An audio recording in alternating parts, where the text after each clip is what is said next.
All right, thank God. I don't know why. Sometimes it's so stingy. The last 3 in a row, we got quality options first try, guys. First try. Hello, everybody. Sorry, we are a bit late. I did mean to start at 7, but you know what? That's okay. Welcome in, everybody. How's it going? Damn it, I always forget. Up. There we go. Oh, hello, Jess. Hello, Hal. Hello, Nick. Hello, Ranchel, Nathan, Bit, TJ, everybody. How are y'all doing? Haircut. I did get a haircut, Hal. As of yesterday. I had to remember for a second. Let me back. Joel, how's it going? Sexy lumberjack. Oh, no, just kidding. Thank you, Hal.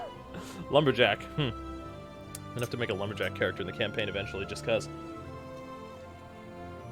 62? Nick, are you gonna accept that? I mean, All right, guys. So, I feel for a second, I thought that it said that you loved 98%. I was about to ban Gokobot on the spot. One of these days, it'll happen. All right, guys. So, that isn't great. It is true. I'd play CV. That's what I was trying for, right? If you'd be the first one. Oh, that'd be amazing. All right, so, like I said, we have quite a bit to get through. I feel... I'm not even going to say it. You know what? We're just going to go with it. This is an episode that's probably going to test my improv skills because I am very much not entirely sure what I want to do. So I'm actually kind of excited for that, to be honest. We'll see what happens. And then the other thing is that the recap for this episode is like 12 minutes. Play me like a drum... I forgot about that line. So, let me bring the players in, and we'll get started. We're just gonna go for it. Kung Pao, you know Kung Pao, Hal? Oh my god, that movie is a freaking gem. Alright, let's get the players in here, y'all. Hello! So it's not. No, There's like 80% of your body's covered by some sort of clothing. Except for my thighs. Oh, here. I haven't had my evening coffee. I'm not prepared. Oh, damn it. I definitely I need to mute this. forgot. Oh, are we live? Hi, live. Yeah, everyone's like saying hello.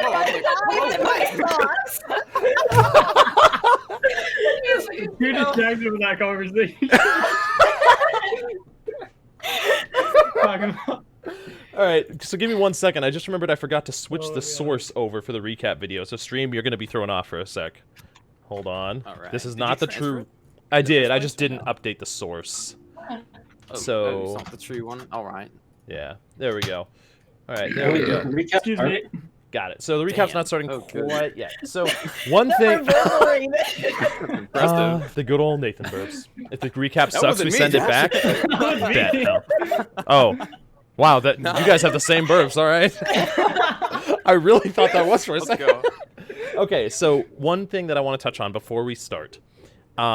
We had something come up with our grandma that might cause us to miss next week's session. And then we have something coming up after that, and then possibly after that. What I'm saying is this might be the last session we have for like 3 to 4 weeks, depending on how things go. So I just wanted y'all to be aware of that, just in case. There's still a chance we'll be able to do a session next week, but we're not betting on it. So, Indeed. with that in mind, 24-hour session incoming. You right, Jared. Welcome in, Jared. How's it going?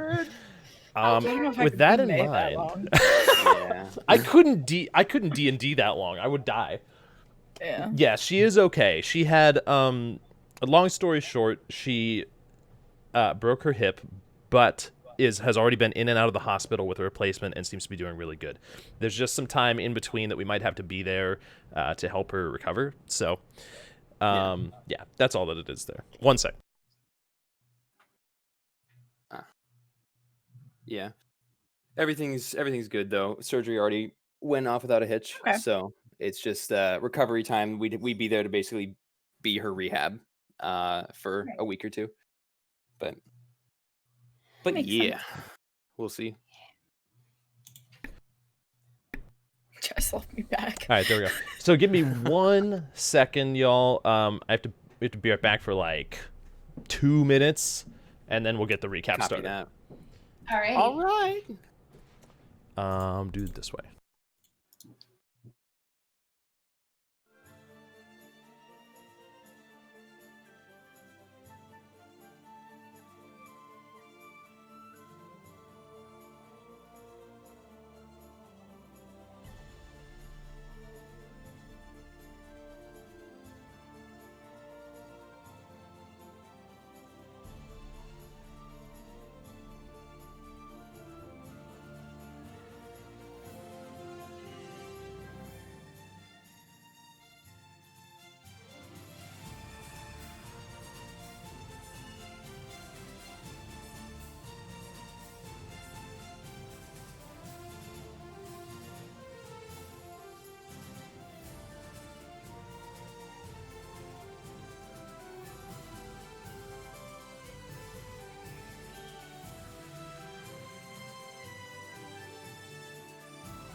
All right, guys, we're back. Sorry about that. Wow. Now let's get this on the road. Pause that. My buddy sent me an adapter. All right. Bluetooth adapter for my controller. And my other buddies were like, "You sent him your address?" Oh, all right. So, now, does everybody have the stream open? Yes, sir. All right, cool. Do we? This one's like I close gotta to 12 remember to minutes. mute it this time. True. All right, guys, we'll see you in a little bit while we watch this recap.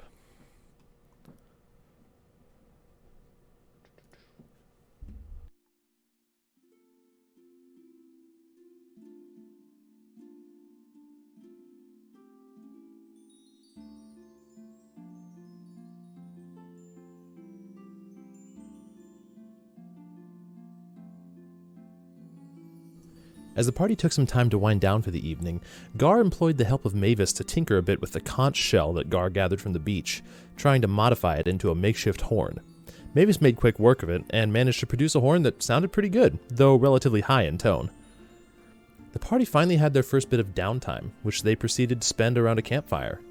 Gar and Mavis had some conversation regarding May, with Mavis still unable to understand why someone would choose to ask for punishment in the name of their faith, and unable to accept the existence of the divine in general. Mavis tried to dismiss the divine by insisting that Gar is the one with the power, and the one performing the acts that he does, while Gar tried to help Mavis understand that he is an instrument of Melora's will, and like usual, the two agreed to disagree. Mavis paid May a visit in her tent, stating that he does so tire of ceaseless light, to which May returned a greatly confused expression, one that Mavis was looking for, and then Mavis promptly left May to her tent, and her confusion at the situation. Torin joined Gar by the fire, asking what he was doing so far south from the Hollowfjord, so far away from home. Gar explained that he was part of a fishing vessel that shipwrecked on the southern portion of Ador, and that he was the only survivor. Torin sympathized with Gar, noting that not many people can know what it truly means to a Dragonborn if they lose their clan. Gar asked Torin if he still held a faith in Bahamut, and though Torin said that his priorities shifted to his current line of work in the City of Harmony, he stated that he still holds an underlying faith in Bahamut. The two remarked that times of darkness can strengthen one's faith in the light, that the darkness illuminates the light in a way. Laren overheard some of the conversation between Gar and Torin, and decided to join Gar once Torin had left, saying that she was sorry for the loss of his crew. Gar asked Laren a bit about herself, and Laren shared that she is from Calcheth, to which Gar asked if she had heard of the Knox family already. Laren seemed somber at the mention of them, stating that they are a nasty bunch. Gar picked up on the fact that Laren seemed bothered by the Knox family, though he didn't push any further.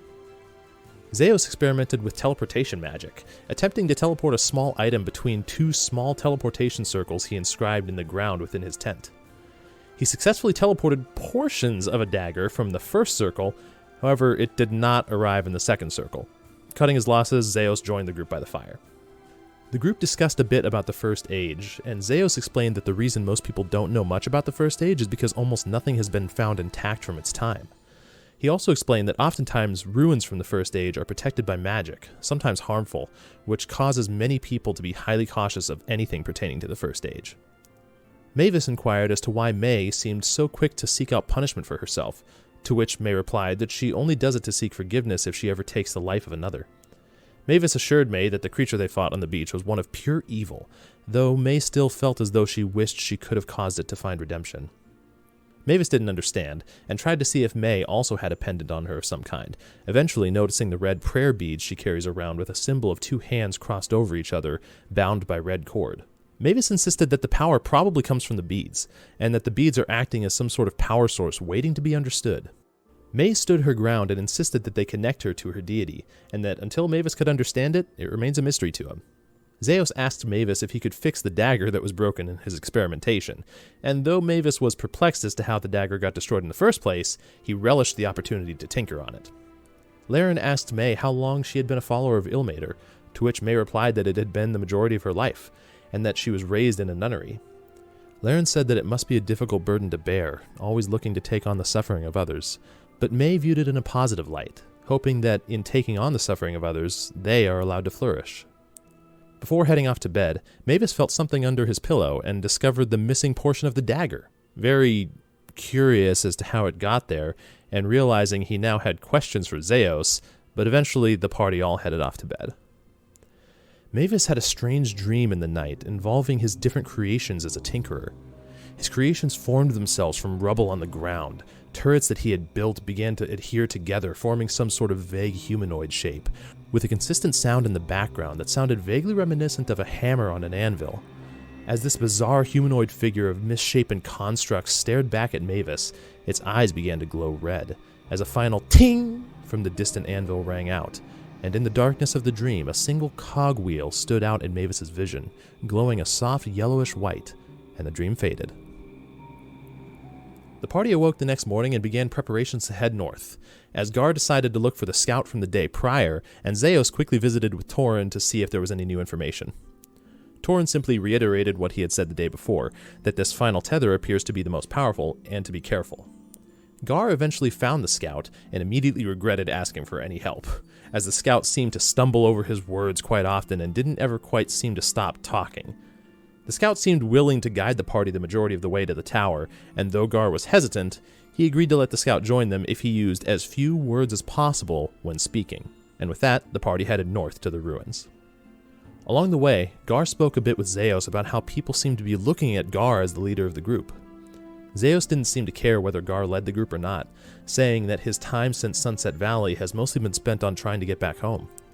Gar said that he doesn't really want the responsibility of leading the group, and asked Zeos if he wanted to lead the group, acknowledging his knowledge of the world as a trait that might make him fit for the job. Zeos said that it sounds more like something Gar is suited for, and that he fits in the leadership role and brings the group together. Zeos said that not all leaders want to be leaders, but are chosen by those around them. May approached the scout and asked what his name was, and the scout replied that his name was Stanley. Stanley seemed very flustered, and it became obvious that he is a compulsive talker, as he explained that it has gotten him into trouble from time to time. May listened to his plight, trying to help where she could. Eventually, the party arrived at the clearing with the ruined tower. As the party approached a natural retaining wall separating the tower from the low ground, Laren spotted 2 runic symbols on the sides of a natural stairway in the wall to the higher ground. Zeos stated that the runes could probably simply be destroyed, a statement that Mavis was more than happy to oblige. As the party approached the dilapidated tower, they remarked that it was smaller than Sehanine's tower, and was indeed in ruins. As the party investigated, they quickly realized that very little remained of whatever this tower used to be, and the only piece of information they were able to find was the word Otto on a broken bit of stone. Zeos seemed to remember that Otto could have been the name of a wizard, although he couldn't remember anything beyond that. Eventually, the party entered the tower and found a book that somehow survived in the rubble, that still had a few legible sentences on its tattered pages. One sentence read, "Our worst fears have come true." Another said, "The enemy was successful." Another yet, "The only plan that remains is madness, at best." And the final sentence read, "Who knows if this tower will even still be standing once we're finished. Desperate times, I guess." And it was signed Otto. The party then began to hear writing in the pages of the book, as the book appeared to be writing in its own pages, and claimed that it was enchanted by Otto as a sort of test. The book asked if the group wanted to proceed to the next chamber, and Zeos used the scroll that was provided to him by Torin to see if the tether connected to the tower, and he saw that the tether seemed to continue straight downward through the center of the tower. The party agreed to the book's proposal, and the book gave them 3 riddles. After some deliberation, the party correctly answered all 3 riddles, as they suddenly witnessed a flash of light, and they were all teleported away. The party found themselves in a room that appeared to be underground. Decrepit dirt floors crunched beneath their feet. A giant tree root stuck out of the wall from the decay of how old the place must have been. The walls were shrouded in thick shadow, and a strange tangling of shadow and light sat at one end of the room, with a shadow being hovering over it, seemingly sucking the light from its source. As the party appeared, the shadow immediately turned its attention to the group, and said in a low, sinister voice, "You're too late. After all this time, our master's goals will finally be realized. You cannot stop us. Not like last time. Goodbye, mortals." As the shadow being backed into the shadow, and the party began a game of cat and mouse trying to find the shadow creature. During the battle, tendrils of darkness lashed out from the shadowed walls, attempting to pull different members of the party into the shadow. Those that were pulled in were met with terrifying visions emerging from the darkness as the shadow creature seemed to be trying to weaken the party's resolve before truly attacking. The group stowed themselves, remained strong, and continued to fight the shadowy fiend. Eventually, as the shadow grew weaker, several smaller shadow creatures emerged attempting to help, and though there were a couple close calls, the group emerged victorious. In the aftermath of the battle, the shadow faded from the walls, and the party could now see the source of the light that the shadow creature was feeding off of, a small box-shaped object that seemed to be emanating light into the room. Laren attempted to check a door that they could now see to investigate for any possibility of traps, and Zeos and Mavis investigated the box-shaped object. As Zeos touched the object, the light billowed out and filled the room they were in. As the group's vision went white, and they found themselves on a flat mountaintop. A spire of rock, a layer of clouds, sat several feet off the side of the mountain. The party looked to each other and realized they appeared to be in some sort of spectral form. As they looked at the other end of the rock, they saw a human sitting down, cross-legged, with his hands over his knees. As he opened his eyes, looked toward the party, and said, "After all these centuries, a memoriam has been found. I have awaited a lifetime for this moment. But first, you must be tested, to find out if you are worthy. Come and find me, O chosen adventurers. I will be waiting." As the group's vision faded back to the underground chamber that they were in previously, the group realized that this cube object must be the memoriam that the human in their vision was referring to. As the group began to leave the chamber, they located the final orb connected to the portal and destroyed it, severing the final tether. Mavis gathered some bioluminescent mushrooms on their way out, and the group emerged from the mountainside next to the ruined tower and looked off into the distance as they suddenly realized the portal still remained in the sky, and it just began pulsing like it had before.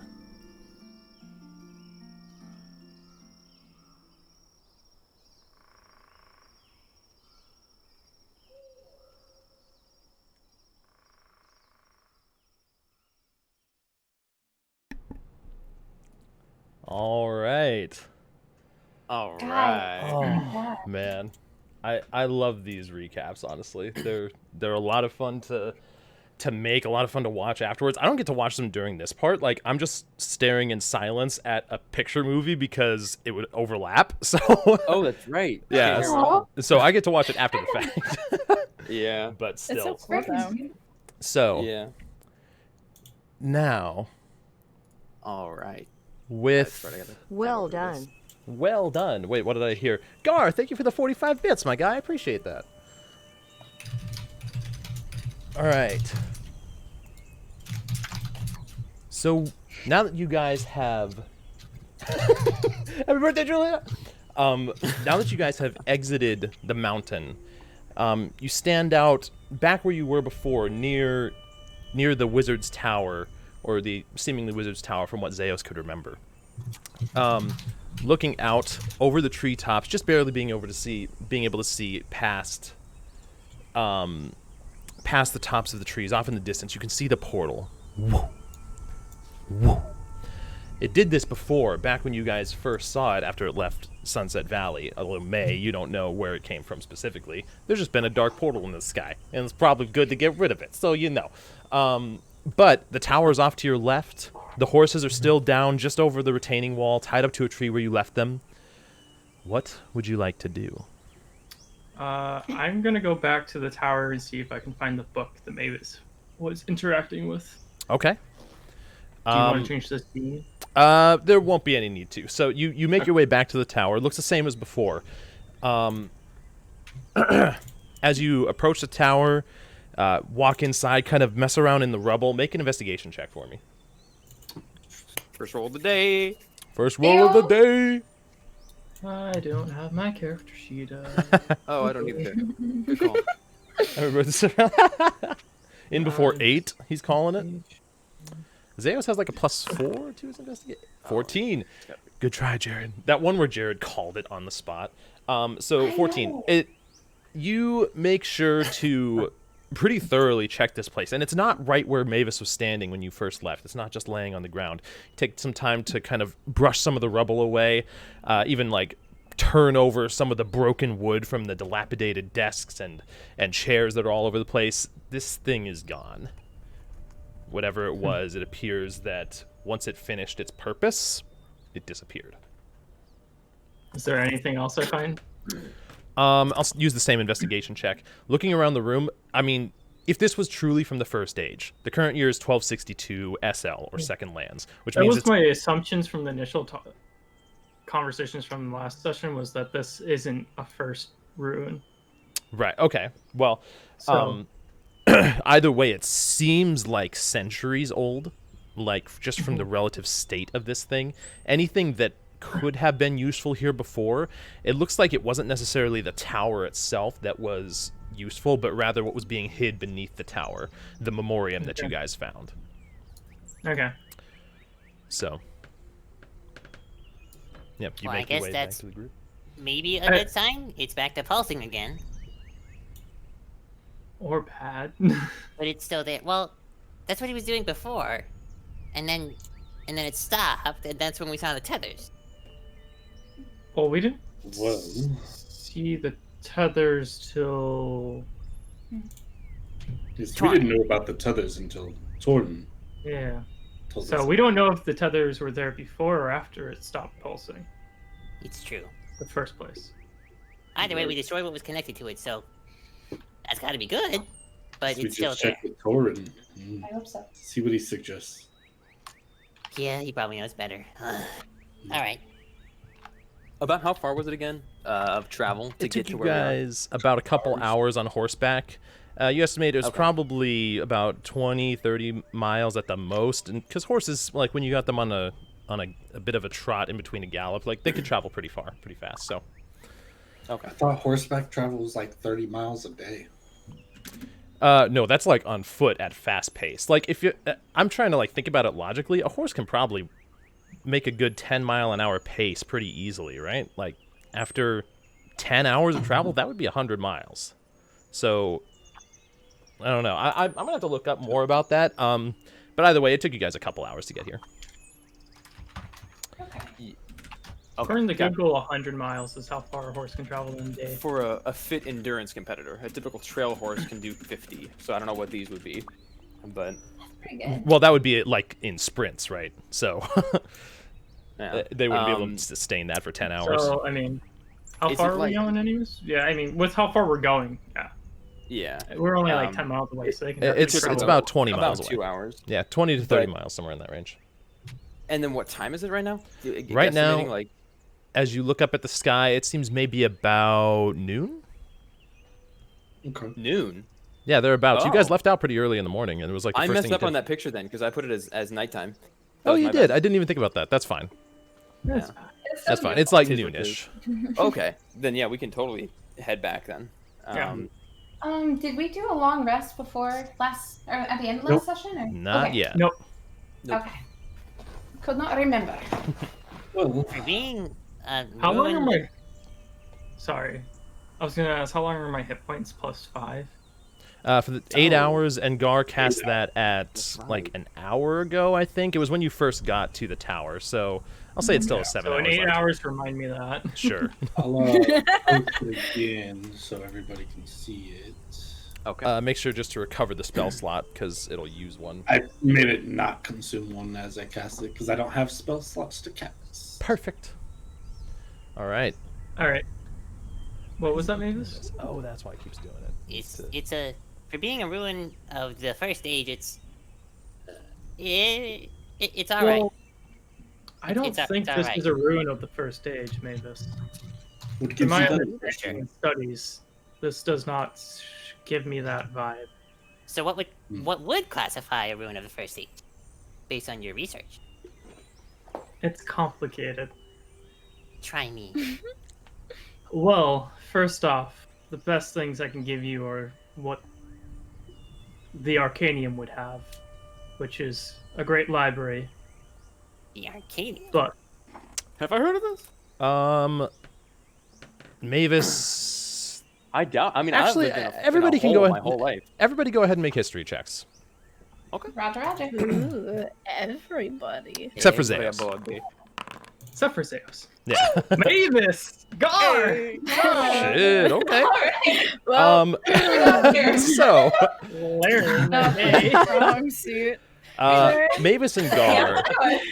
Mavis, even though you spent your whole life in Sunset Valley, occasionally there would be people that would be brought in for trade and different things like that. So you were not completely cut off to the outside world.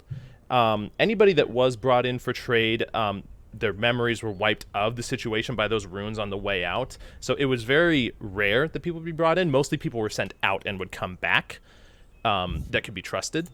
But even then, they still had knowledge of the outside world, so you would have heard about this. And we had a good library there too, right? It was like the Bardic College was... Okay, never mind. It was good for Sunset Valley. Let's put it that way. That's my bad. Go ahead. It didn't have nothing about the outside world, though. It was very small. And then Gar, you have heard just from different people from where you're from, visitors and different things like that, that the Arcanium is a magic school meets library located in the city of Rand. It's the largest one on Ador, and it started out as originally just a magic school, but it also houses the largest library of anything from lore to novels to historical documents, pretty much bar none anywhere else in Ador. So the city of Rand? Rand, R-A-N-D. Yep. And with that history check, I'd say you both know that Rand is in northern Ador. Oh. Okay. I'm getting a concept of what the continent looks like. All right. Yep. But you don't know where. And Mavis, this in particular interested you just because of the amount of brain power that must have gone into this brain power so much school. science, yeah, man. so much science. It's so much science. It's amazing. Okay, and what exactly was detailed with in the Arcanium that you read that leads you to believe that this is not something of the First Age? Josh? I'm sorry. You're good. So this is more personal opinion from Zeos at this point. Yeah. But you would know that ruins have been similar to this that have been found. Some are not as defended. Some are like strongholds of dormant magical spells and items. So it's a gamble on whether or not you really want to go in there. Yeah. Based on all the descriptions, this could be. Like the fact that everything is essentially in ruin, time has done a number on this place.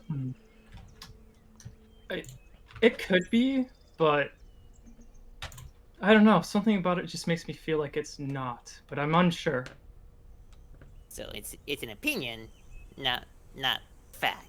So it could still be, is what you're saying. I mean, what you know about the First Age is that it's ruins, and ruins are ruins. It's hard to tell when ruins become ruins, so... Either way, it was... Well, other than that shared hallucination that they forced upon us, it was relatively unimpressive. It still is. That was wondrous. Right. However they did that. What happened there? How did we end up there? It was after the Zeus. cube. I'm like, this cube.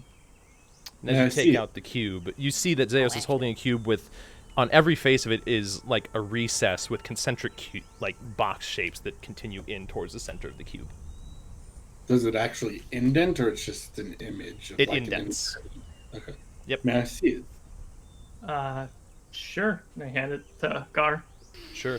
As you hold it in your hands, Gar, it feels like it's probably metallic of some sort of alloy. Very durable, very dense. I mean, this feels like it's not super heavy, but it feels like if you dropped it, you wouldn't even put a scratch in this thing. Is that a challenge? I'm like, a challenge for what? No. Oh, right. We could try cracking it open, see what it's made of, how they did it. Divine. Wait. Is there a seam? Go ahead and make an investigation check. I'm like, please don't crack it open. Please don't crack it open. 16. You take some time to kind of inspect this thing. Every face looks the same, and all the way around, it doesn't look like this thing, from what you can tell, it doesn't look like it's meant to open. There doesn't appear to be any seams along the edges or the inside or anywhere of the sort. All right. Keep your secrets. I'll throw it back to I want to jump to try to intercept that shit. Oh, for this, you're going to have to make an... If he's tossing it up at all, there is no chance that I'm jumping to reach this thing. I'd still let you make an athletics check. You want me to roll? I'll roll. I'll Okay, let you make I'll an roll. athletics check. You just fly. You managed. As you go to jump up, from the little bit of morning dew that has settled on the grass in this place, your right foot like slips out from under you. You barely catch yourself and right yourself as nobody saw My that. turn. How much are you looking at now? I haven't got to the, like, maybe later. We should probably head back. Yeah, you're right. We should head back. Okay. Right. I'm walking down to the horses. Okay. Did that thing have a name, by the way? Did it say? The man? No, That we found? the creature. Oh, I know it's not Otto. Or who might have sent it? Or I did we It have- get any seemed as info? though it was the Order of the Dark, right? I mean, they were I saying that don't we No. wouldn't wouldn't stop them this receive time it. like we did before. So it's Are you talking about the creature we fought or the creature we met? the creature we wonder- fought. Because I thought God was talking about the creature we met in the vision. That was a Did man. we? Yeah. Speaking of May, you have not heard them talk about this at all. I'm listening. Yeah. I can't remember. Did we kill Athenor? No. As No, he that man lived. appeared to be losing the battle, as well as the tower appearing to become unstable, he used a spell which, out of character, was Dimension Door, and managed to escape. Right, I wonder if it's a servant of Athenor's. I doubt he's at the top. He was dumb. Honestly, he was very dumb. If he's at the He was top, dumb. then this I is mean, going to he be a did lot light easier. himself on fire, than I so think. yeah. Yeah, that's Either true, way, he did I hope he catch left him. I hope he found the gift at that time. I just can't with Bit's face. It's just like he lit himself on fire. I want to imagine like Laren and May just off in the corner, just like observing this whole thing. I think Laren's like, yeah. And May's just like, Well, anyways, we ride. We ride. Yeah. It's noon. We ride. At noon, we ride. And I'm walking down the horses now. Sure. So The unless one that there's, has my little ladder. you put that ladder on every time, know. right? Or do you leave it on the side? It's hooked on there, and I just roll it up when I'm not Gotcha. when I'm on it, and then also when I'm Yep, and it away works from really it, well. so- You guys see it just kind of falls down, very like probably only about 3-foot ladder, but it works perfectly for Mavis. back up. You guys all proceed to remount and begin the trek out of the forest, which this forest is not very extensive. It's dense at parts, but it's not super extensive. The main thing is that it appears to be several miles, not anything next to the size of the Geldenwood, but it's very clear that that's why nobody has spotted this. Mountain is kind of an overstatement of what this is. This is really like a small gathering of rock that rises to... I'm proud of you for that one, but also like... Kappa. Like a small spire of rock that only goes about 100 feet high, but it does still manage to surround this tower to make a pretty nice nook for it to hang out in. As you guys begin your trek out of the forest, there's actually a pretty noticeable difference between this and the Geldenwood. You see a lot of different wildlife around you, squirrels, occasionally a fox, probably the one that came and inspected the horses while you guys were up near the tower. But it doesn't have that underlying enchanted forest feel. It feels like it's beautiful, the scenery, but there is a noted difference. Mavis, there's just not as much brain power here. There's not too much science. Yeah, no, not enough science. Yeah. You guys proceed for about... It takes you about 20 to 30 minutes. And as you break the border of the forest and reemerge back into these rolling hills that proceed southward towards the Calcheth military camp, everybody make perception checks. All right. Yeah. All right, I never then. roll good, and she still rolled better than me. And you got a nat 20 on this guy. Oh, damn. hey, who's in the bottom Oh, now? turntable. Getting all the nat ones out the way. How the turntables. How the turntables. 22, 8, 21, 22. So, Gar and Zeos, as you exit the forest, pushing through this last bit of brush, both of you, your horses nearly collide with each other in the process. They start recoiling as you have to try and calm them down. But the rest of you, Mavis, Laren, and May, as you look off in the distance southward towards where you're heading to, the portal is no longer in the sky. Ah, And we did it! the other thing that catches your eye is that where it was, there appears to be a storm cloud forming that even from here you can tell is growing. I don't know if that's good or bad, but portal's gone. You all see that too, right? It's not just the continued hallucination. We should probably get back to that portal master. See Yeah. what's happening. That's a That's a yep. good That's idea. a swell idea. Traveling on the sea most of my life, Mhm. I'm used to seeing storms and that. Would Totally. I be able to tell if this is like a naturally forming storm? Go ahead and make a nature check. And given how much you've seen that, go ahead and make it with advantage on this. This is a very particular check here. 19. The storms that you've seen on the sea, the thing about this is that it's small right now, but it is growing rapidly. And the fact that it's right where the portal used to be, maybe this is a natural phenomenon caused by the fact that the portal appears to not be there right now. You're not entirely sure, but it doesn't seem like a just naturally occurring storm, just decided to form. Right. We should quicken our pace. There's something unnatural about it. Gar, it only worked last time when you did it. Slap my horse's ass, please. He doesn't respond to me. Just do it. Do it. You know what? With pleasure. Yeah! How hard are you slapping this thing?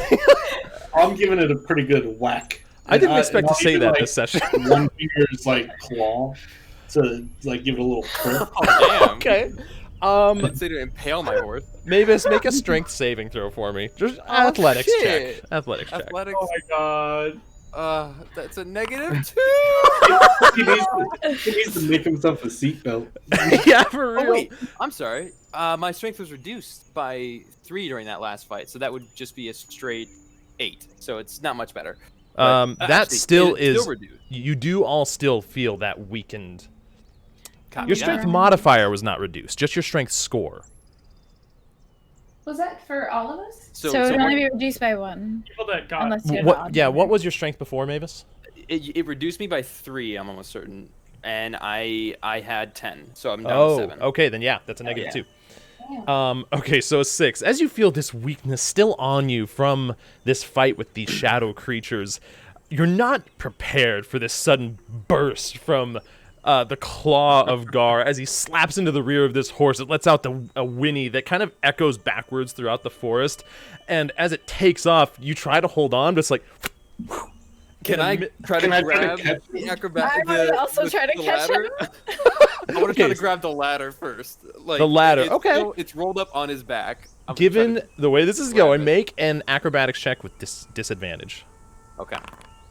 Wow, okay. Damn. Dude. Nice. In this moment, though your strength is gone, your reflexes as a tinkerer are strong as ever. And instinctively, as you fall back, your left hand reaches out and snags the edge of the ladder as you guys now see a flying Mavis, like,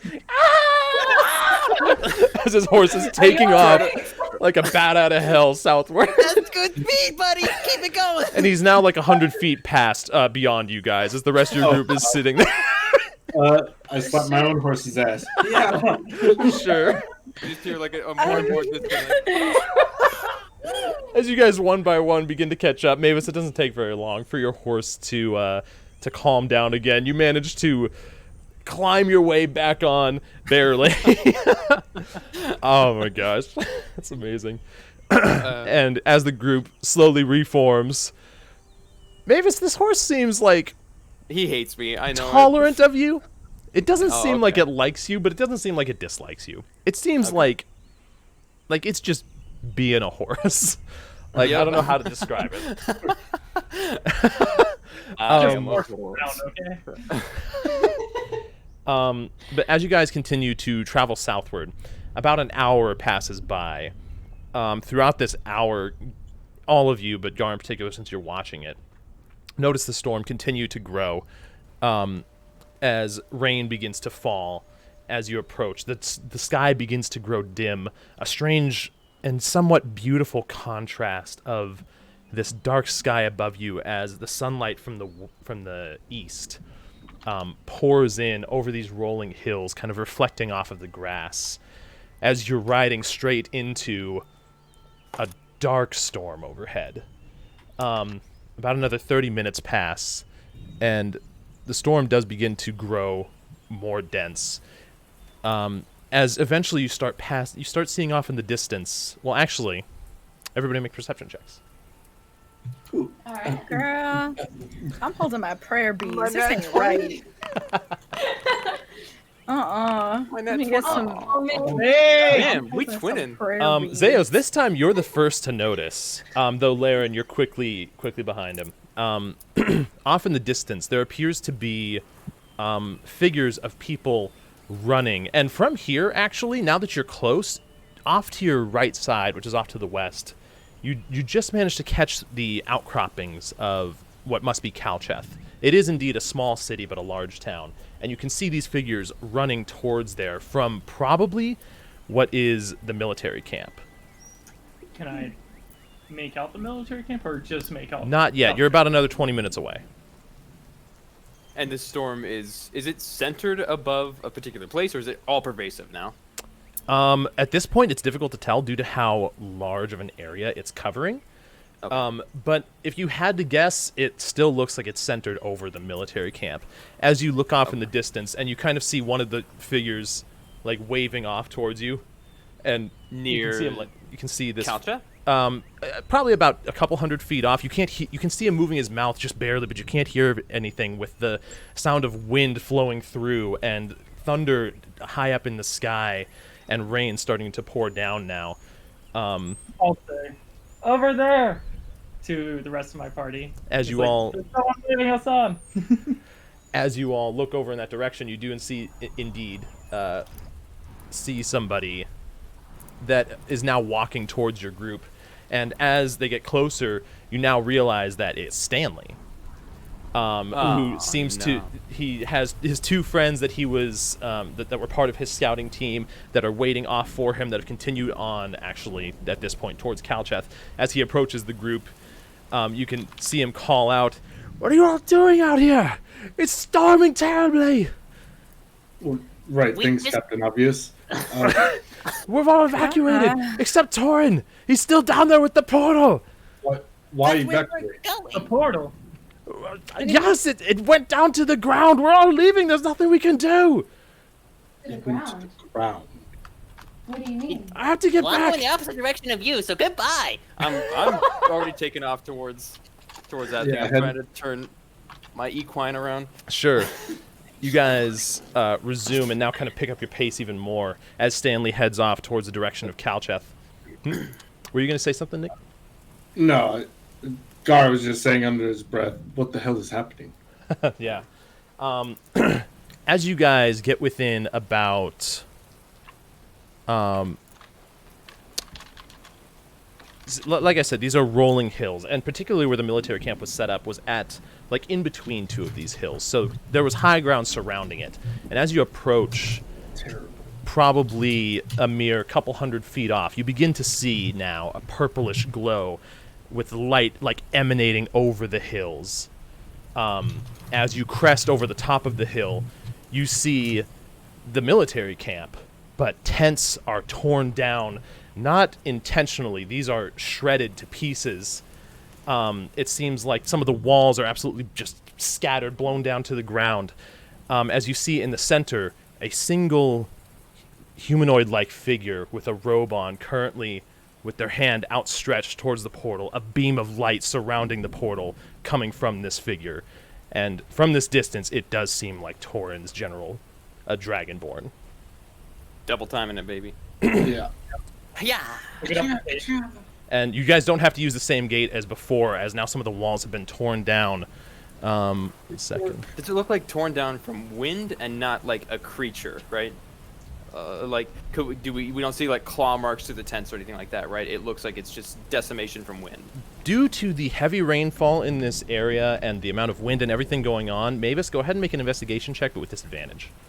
Oh, okay. I'll do my best, Bryce. Damn. How are you doing this? Okay. Taking a quick second, even in the midst of this rain pelting you and your horses like galloping now full force towards this, this does appear to be some sort of force that has caused this damage. It doesn't appear to be creatures. Okay. And now you can see this purple mass of portal, probably 60 feet wide, maybe 80 feet. It's almost reminiscent of the orbs that you have already destroyed, but darker in the center. A weird, like black hole effect on the edges of this thing that appears to be pulling the light inward. About how big did you say it was? I'm sorry. 60 to 80 feet. 60 to 80. Somewhere around there, yeah. Music. Oh, we got I'm music. sure it is. Oh shit! Prayer beads. Prayer beans. As you guys begin approaching, you see the portal let out this pulse of energy that arcs around Torin, him being protected by whatever this force of magic that he's holding right now. Mavis, you're not sure what this is. In a split second, this doesn't seem like science. You'll figure it out later. It must be something. But something's weird here. As you all approach and dismount your horses, they start panicking in the chaos and proceed to head off from the camp. As you attempt to kind of reach for them, they, what the heck is it? Recoil out of your hands. As now you're probably 20 feet or so from Torin, who you can hear the magical aura here coming from his staff, like counteracting this portal. He hasn't noticed you yet, as you guys are still behind him. I'll shout out to him. Torin, what can we do to help? Who's there? Come on, do what you're going to do. If you're going to do something, I'm not sure. How can you aid? I'll shoot I it can't close if you this thing want. on my own. Is there anything you have, any of you? I'm firepower. We used all of my abilities at the fight we had. Built in I the have last Not fight. much else I can do either. I hold up a bomb. As a dragonborn, there's always this something you can do. And you as well. I don't know who any of you are, but you have done a lot to help. And one last time, I know I can't ask this, but I must. Can you aid in some way? As he turns back and focuses his attention more on this portal. In this moment, with this beam of energy channeling towards the portal, seemingly keeping it at bay, what do you guys want to do to try and help him close it? So I'm gonna ask: is there a way for me to help, some way with whatever he's using as a spell and transfer more magic into it? So I don't know how Zeus would do this, but run up to him and try and help him with whatever he's casting. Okay. Do you want us to initiative roll this? Because No I need. feel like some of what we do. Okay, go ahead. We'll do this kind of like a popcorn initiative, if that's what they call it. I know that's like a weird term. I don't know if I'm using it right though. Zeus, we'll start with you. So as you walk up next to Torin, his robe flowing backwards in the wind from this force being emanating from the portal, you can see this yellowish bright light like surrounding it, attempting to close it. But what is it specifically that you would like to do? Like, However I feel, I want to boost Torin and his ability of casting whatever he is, give him some sort of channel my understanding of magical energy and push it into him. okay. Make an Arcana check for me. Okay. So, 1 second, I need this. So as you guys see Zeus approach the side of Torin, Zeus, even in this, it's cold now with this storm. You can feel the water pelting against your skin from the rain. It's really illuminating. You guys can see the scale-like features on Zeus' skin from here. As you place your hand on Torin's shoulder, different portions of your tattoos light up in succession. Gar, in this moment, can you make me a perception check? Mm-hmm. Okay. That is what you see. You guys see like different sections around Zeus' torso, his left side, then his shoulders, and then his other shoulder, down his right side, like all light up with these different colors as they all finally settle in this soft glowing icy blue. Zeus, as you see it travel up the tattoos from your forearm, you can see it almost like create a similar glow around Torin. And it follows the channel of energy that he's currently creating into this portal as this encasing that he's putting over this portal grows. And it does appear to be helping right now. We go. Go right ahead. Who would like to go next? We all had a finger up. Okay, I only have like one ability that I can really do. Okay. And I kind of want to do something similar to Zeus, where you said Torin's using a staff. He does appear to be wielding a staff right now in front of him that's planted into the ground. I want to, like, with my prayer beads wrapped around my hand, grab it. And I don't even know if this is possible, but I just want to try. The only magic I really have left in me is lay on hands. Okay. And I want to take the energy from my lay on hands, my divine energy, and kind of funnel it through the staff and see if that also helps. Okay. Make me a religion check. And because you're specifically utilizing the beads, let's do this with advantage. Yes. Okay. Okay, wasn't complete trash. As you approach Torin from his other side, his right side, you with prayer beads in one hand, you place your other hand on his right shoulder. The prayer beads begin to glow with this luminescent red. You can see the pendant on the end. The sudden, like, the red cord surrounding the bound hands begins to glow with a bright red that funnels its way into Torin's staff. And as it shoots out through this beam of energy, the cord appears to wrap around the portal in a similar manner, almost appearing to try and close it even further. You now actually see the portal reduce about maybe 10% in size, as it has these two bound red cords surrounding either side of it. As I do this, I do want to continuously pray. Sure. So. Gar, Mavis, and Laren, seeing both of your allies, your friends here next to Torin. I want to approach as well, and I'm going to place my hand on Zeus' shoulder, Okay. trying to feed into whatever he's doing. But I'm going to I want to try to cast a constant barrage of sacred flames to like feed into that beam. Okay. And just like constantly, I'm gonna hold my hammer to the sky, Melora guide me, and try to just constantly feed a beam. I like it. I like it. Make a religion check for me as well. And yeah, go ahead and make this with advantage. Advantage. That's a 9. Okay. So, as you walk up next to Zeus, in the midst of this magical chaos, you can barely feel Gar's clawed hand grip your left shoulder. As you hold out your warhammer and point it towards this portal, the charm at the end, even in this immense darkness, lights up with a like sky blue.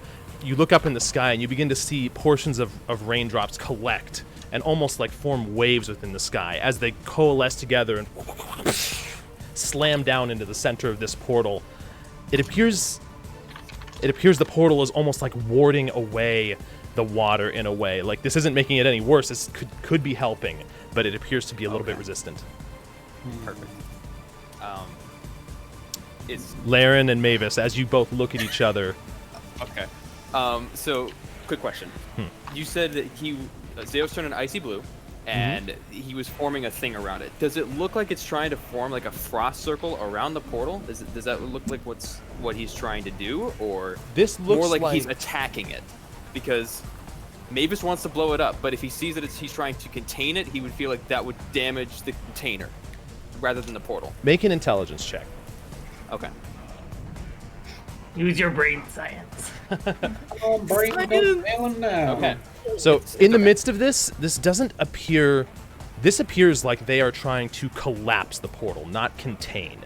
As May's bands surrounded it, they actively suppressed it, and as Zeos went up and contributed, his tattoos began to glow. It also appeared to be forming this casing around it, but that is actively pressing in on it. Okay, copy that. So then I'll walk up next to them, pull off the cannon from my back. Sure. Say, I've always wanted to see what would happen with a cannon in this thing, and I shove my bomb into the cannon, and I'm gonna catapult that shit after having lit the fuse with just like a tiny little pilot flame from my glove, which I figured that's fine. It could produce. I'd say you I'll put both of your catapult. fingers together and like use a reduced version of shocking grasp as the lightning bolt travels between it and lights the wick. I like that. I like that a lot. So then catapult damage first. That would be making. That is if it impacts. Yeah. How am I going to do this? Okay. Yeah. I figured this might be throwing a wrench in it. My bad. No, you're good. Make me. I feel like everything for this is throwing a wrench in it. Look, we're just guessing here, okay? In this moment, Mavis, make me another straight intelligence check. Okay. That would also be going with it. So Sure. Another straight intelligence check. Okay. Normal 21. Okay, that's better. Okay. So, roll the damage on the bomb for me, just for the heck of it. Okay. Okay. So, in the midst of this, you kind of turn the bomb over upside down so that the rain doesn't immediately put out the wick. As it gets loaded into your cannon, you take aim, and for a moment, it's like you can see bits. You can see through this portal. And you all start to notice now, as this portal is appearing to... It is indeed collapsing, but at the same time within, it almost appears to be solidifying. Like now you can see through, and you see a red desert of endless sand that for the rest of you, except for May, immediately reminds you of the abyss where you guys were teleported to. Deja vu. As this image starts to take shape, you can see tendrils of energy, Mavis, that begin to like tangle and weave within this epicenter of the portal, and you aim for one of them in particular. For science! And then I launch it. You guys hear that off in the side, just for a split second, this bomb launches through and pierces straight through this encasing that is surrounding the portal. As you can see, your timing of it just barely perfect as the bomb explodes inside, and you can see as it explodes outward, it quickly collapses inward, causing the portal to shrink even more. And the picture of this red desert begins to get somewhat blurry. Laren, in this moment, with everyone here, standing off to the side a mere 5-10 feet away, what would you like to do? A sneak attack. So I know this I'm over here with a sneak attack. I'm like, you guys got this? This is not so much about looking at your character sheet to see what does the most damage. This is in this moment. This is going on. What do you want to do to try and help?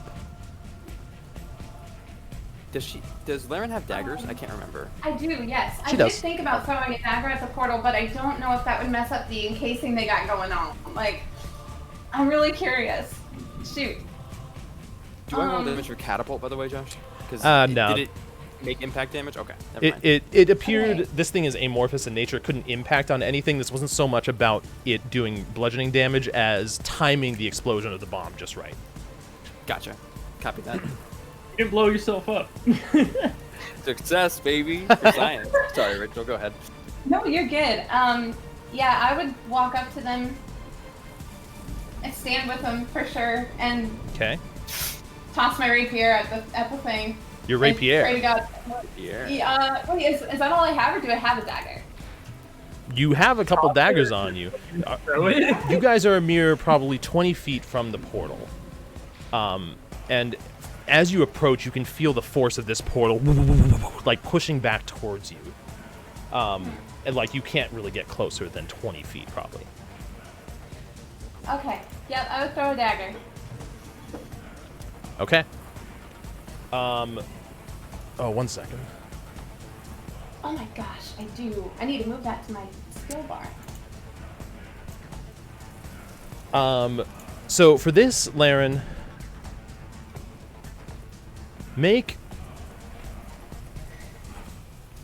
this is going to be different. Make me an attack roll, first of all. Okay.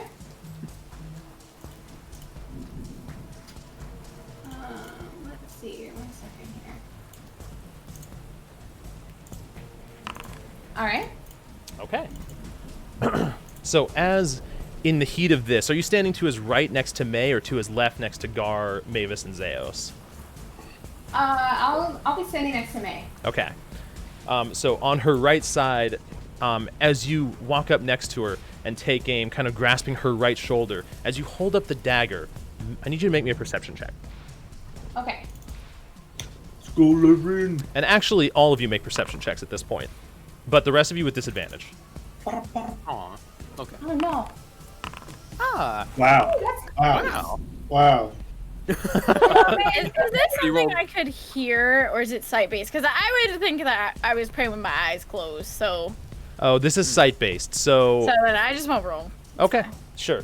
Zeos, it's difficult for you to tell because of Torrin's massive figure off to your side and this torrent of... Oh, torrent. I get just it. see white in front of my face. Yeah, pretty much. It doesn't Yeah, catch just- your eye. Laren, Mavis, and Gar. The thing that catches your eye is as Laren holds up this dagger and begins to throw it, she releases at the end, and you all catch on her right wrist. Laren, you notice this too.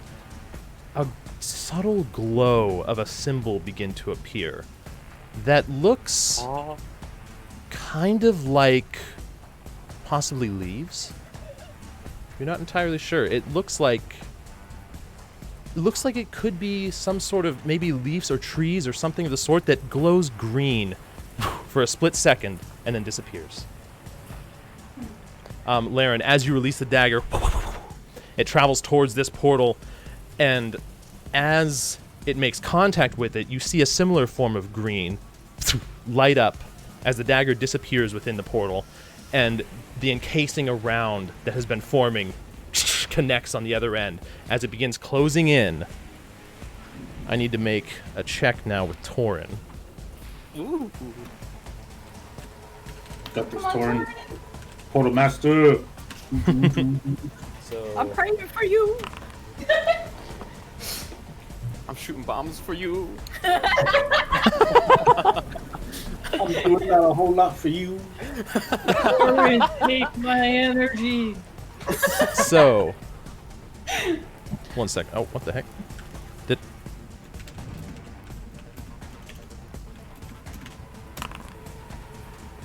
Okay. No. so 19. in this moment, all of you connected in a line. Mavis, kind of ish, off to the side with Yeah, your I'm cannon. next to Gar, actually. Yeah, you're right next to him, but both your hands are on your cannon. You see as the encasing around this begins to collapse.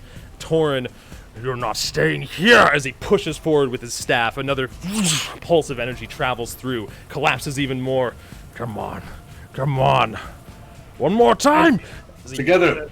As you all push forward Channel with him, all energy into him as one much- final pulse of energy travels through as it collapses, and the air around you quickly, it's like a pulse of energy. The storm above you still continuing, but for a second, as a single stream of light shines down where the portal was. You look up and you can see the storm quickly fading off from the center, an eye of the storm forming that quickly dissipates towards its edges. As there's this moment of calm, and you can hear Torrin breathing heavily. That was a little more excitement than I was prepared for.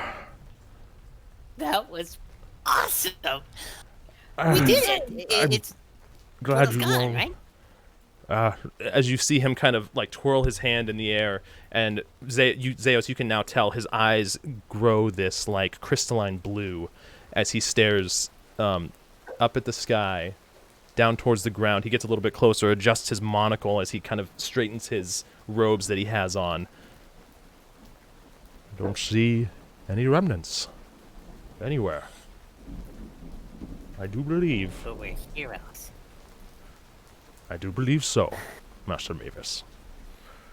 I must thank you all. That took all of my energy. I don't believe I could have closed it on my own.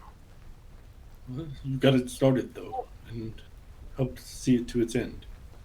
Well, And with our help, we all did it. You remember our names, right? Just making. don't worry. Mavis, Okay, good. Gar, May, Laren, and Zeus. You all have been instrumental in helping to save not only this region. If that had continued, that portal was not behaving like anything else I have ever seen. It could very well have been bad for the entire land, possibly even the entire material plane. I don't know what So we- God sent you, but I am thankful they did.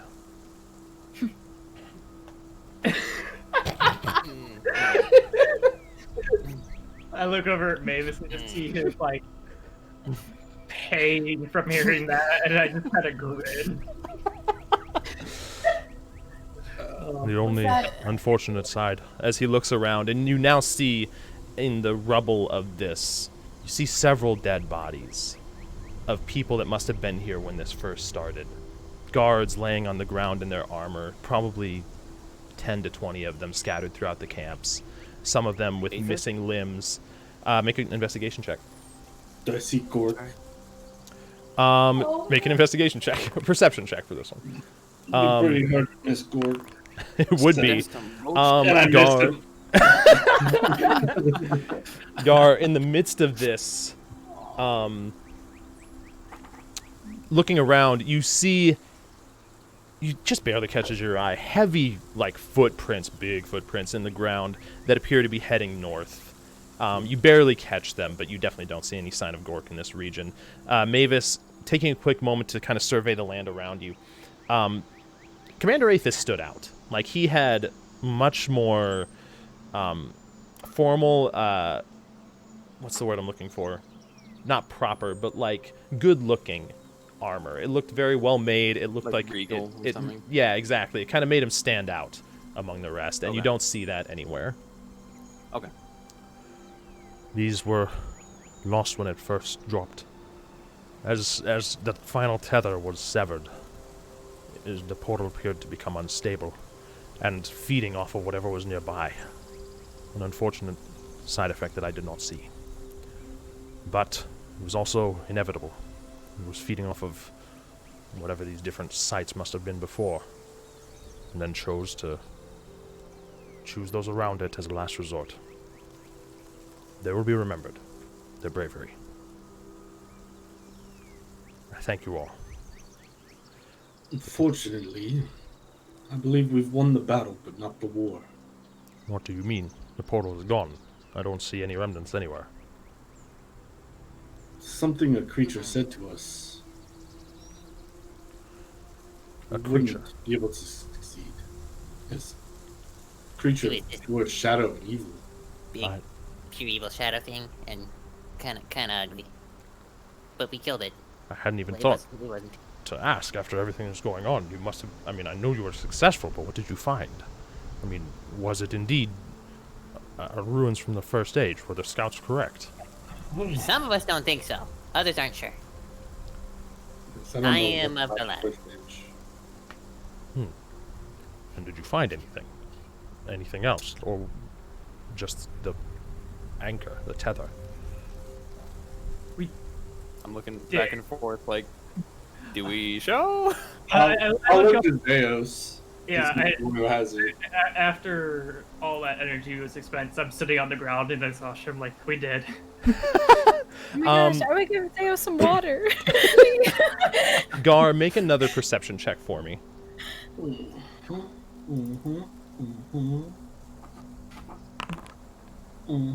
Okay. As Zeus is kneeling down on the ground here, kind of breathing heavily, you see different portions of his tattoos begin to go dormant again. But the thing that catches your eye at the last second is one of the tattoos on... You're going to have to remind me where this is specifically, Zeos. Which one are you thinking? Well, you see on him, Gar, a symbol of what looks like the head of a dragon. Where's that, Zeos? That's on my top left shoulder / pec. Okay, I thought so. So it kind of travels from his shoulder down towards... Kind of like over here. Yeah. It's the Dwayne Johnson tattoo. And you notice, the thing you know about this symbol is that the symbol of a dragon head disappears.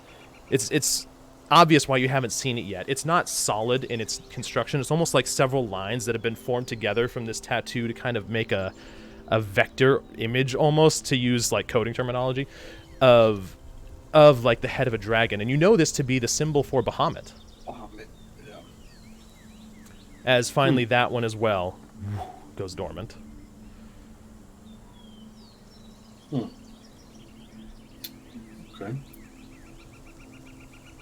So Well, you want yes, to we show did. it, Zeo? Did you already? Did he already pull it out and show it? The memoriam?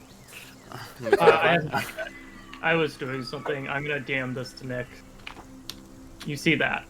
Because it's still being a work in progress, but I sent him a quick snippet. Did you DM it in Discord or? Yeah, straight to you. This is an image file. Okay. I've been working on Zeos' tattoos art, so. I love it. Nice. It's so good. Dope. Honestly. Yeah, I'm like, we found something. A cube.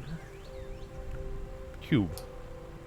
Yeah, a Sorry, cube. I don't It was understand. called a memoriam. A I memorial. don't know what that means exactly, but I can't say that I've I'm heard not of such a thing. Sure if it's a memoriam or not. When we touched it, a vision, maybe a vision. It was the strangest thing I think it was a shared ever hallucination. felt. Came upon us as we all stood on a mountaintop, and a old man talked to us and said a memoriam had been found. I don't know if this object that we found is a memoriam, but They called us heroes. Chosen heroes. Well, he's correct. Well, Hero's a I have not strong word. heard of a memoriam And we're strong before. people. I don't think he used the word heroes. But He did, Zeus. He did. I thought it was adventures. He said heroes. Future. He meant, I saw in his eyes, Yeah, he the meant legit heroes. quote is adventurers because I took it down word for word. He meant heroes when he said it, is what I'm saying. Well, We had a connection. Here or not, we were insight. chosen for something. Of course. That's correct. And Anyways, he told us to come find him, whoever he is and wherever he is. I do not know, but you said he was on a mountaintop? yeah. It's like a flat spire that above went the clouds. far above the clouds. Like a karst? Quite impressive. It's very Quite beautiful. possibly. It's only. Actually, do I know how tall the mountain range is that cuts across the continent? That cuts across the continent. It's... Actually, make me a history check. As you describe this place to him. Because I'm like, I know tall mountains, but I don't know how much I know about those mountains. Right. History. Yeah. Where am I looking? Natural I know 20. those mountains. These mountains in particular. I know Like the You back of remember- my hand. You remember facts about these mountains being read to you as you tried to sleep. The mountain range, which currently is unnamed, I actually, if we do take a long break and planning on finishing off this map completely, the mountain range that ranges from the north to the south towards the Turanai Desert. It's relatively large in size. To be honest, me as a person, I don't know what tall and average mountains appear to be, so I will tell you that they do appear to be average height.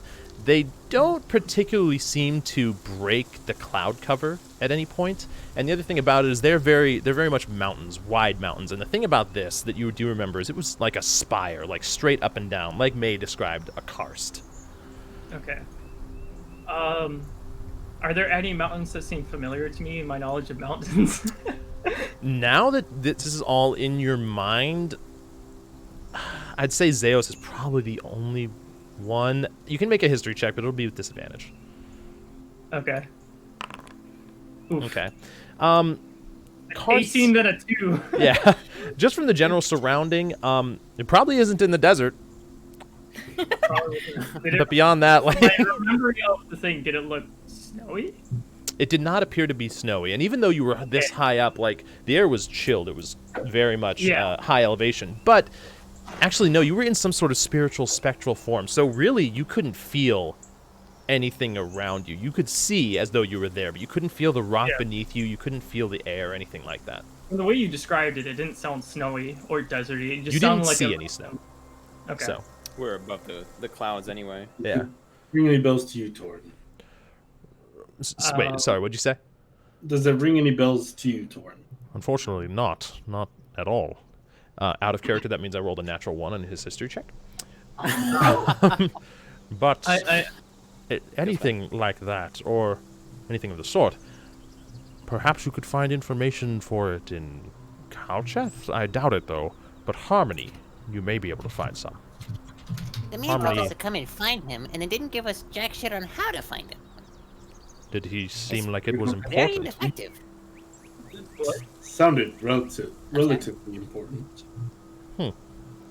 Well, sometimes people are annoyingly vague. This appears to be one of those times. I Look agree. down at Mavis. Well, I'm always extremely precise, sometimes too much. Right. As you would I say. meant more so about the annoying part. listen, if you all are looking for some other place here, I do recommend Harmony, and I will be heading back to Harmony within the next couple of days if you wish to join me. Seems like a probably good idea. Imagine you have a study there. Probably. We probably want to speak with Apis. Oh, I agree. I believe we should pay Calcheth a visit. Let them know of the situation, probably spend a night or two, reacquaint ourselves, and then Torn. go Is this from some there. sort of organization or something that you know of that deals with shadow demons or anything of the sort on a daily basis? That we can bring this information to, maybe they know more about. Because I've never seen one of those things before, but maybe somebody else knows what it is.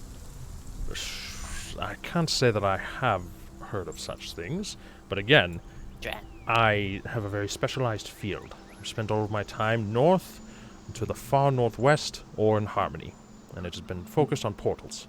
I can help you find somebody that might be able to help you, but unfortunately, you'll have to wait till we get to Harmony. Torn. Do you know Fine. around Calcheth or in the camp that could get a letter up to Rand? Around the city. Well, I suppose you could find someone in Calcheth. If not Calcheth, again, Harmony is essentially the largest city, well, for the most part, in southern Ador. You'll find just about anything you need there. And of course, there is a port, and you can take a ship directly to Port Dalen if you need to. Thanks. Of course. Well, I don't know what lies ahead, but it seems that fate has placed you all in my path for a reason, and I thank it for it. There's something wrong, Master Mavis. The word fate, I don't agree with it. Sorry. We chose to be here every step of the way. We've been fighting tooth and nail to get here. Did you? It's... I'm sorry. How did this portal start, if I might ask? You said you were there when it began, yes? Yeah, we were one of the only few to remember it happening, in fact, because of necklaces that a friend of ours made or gave to us. And it just so happened that the group of you happened to cross paths with this young lady here, as he points to May, and all of you were sufficiently powerful enough to help me stop it. Do you find that as mere coincidence? I do. Powerful people find other powerful people, because you recognize power. I believe it is best to agree to disagree with him at times. There's no need. We all have our journeys. And you will find yours yet, young Master Gnome. I'm already on it. That's what I'm saying. Yes, you are.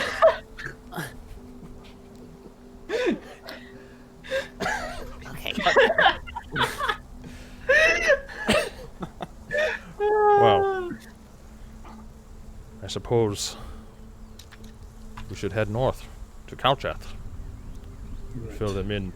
And as he says this, you see him kind of raise his eyes towards the horizon as he looks north over a hill that's nearby, the same one that you guys crested over.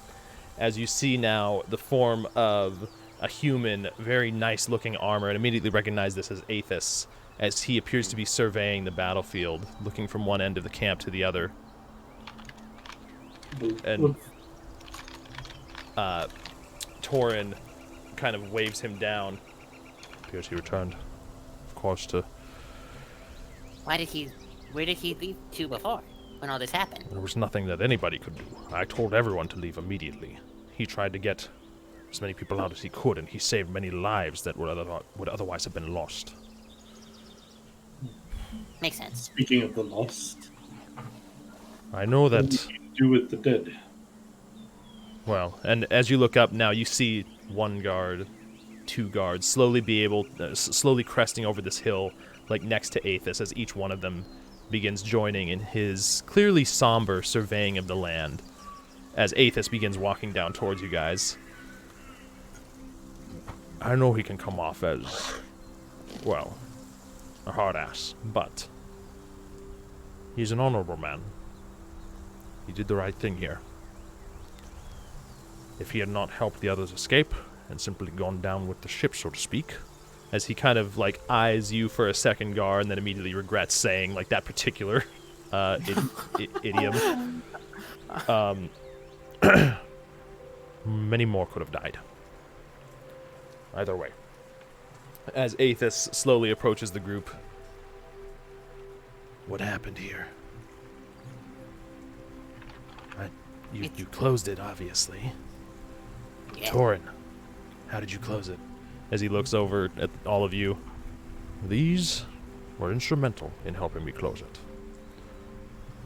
I don't know why they have chosen to help all of us when they had no incentive to stay, but I am forever grateful. As he does, like, a very obvious bow, like, almost seeming like he's trying to win you favor with Aethys and to an extent, but you can see that as Aethys hears this, it's like his eyes are trained on all of you and not so much on Torin.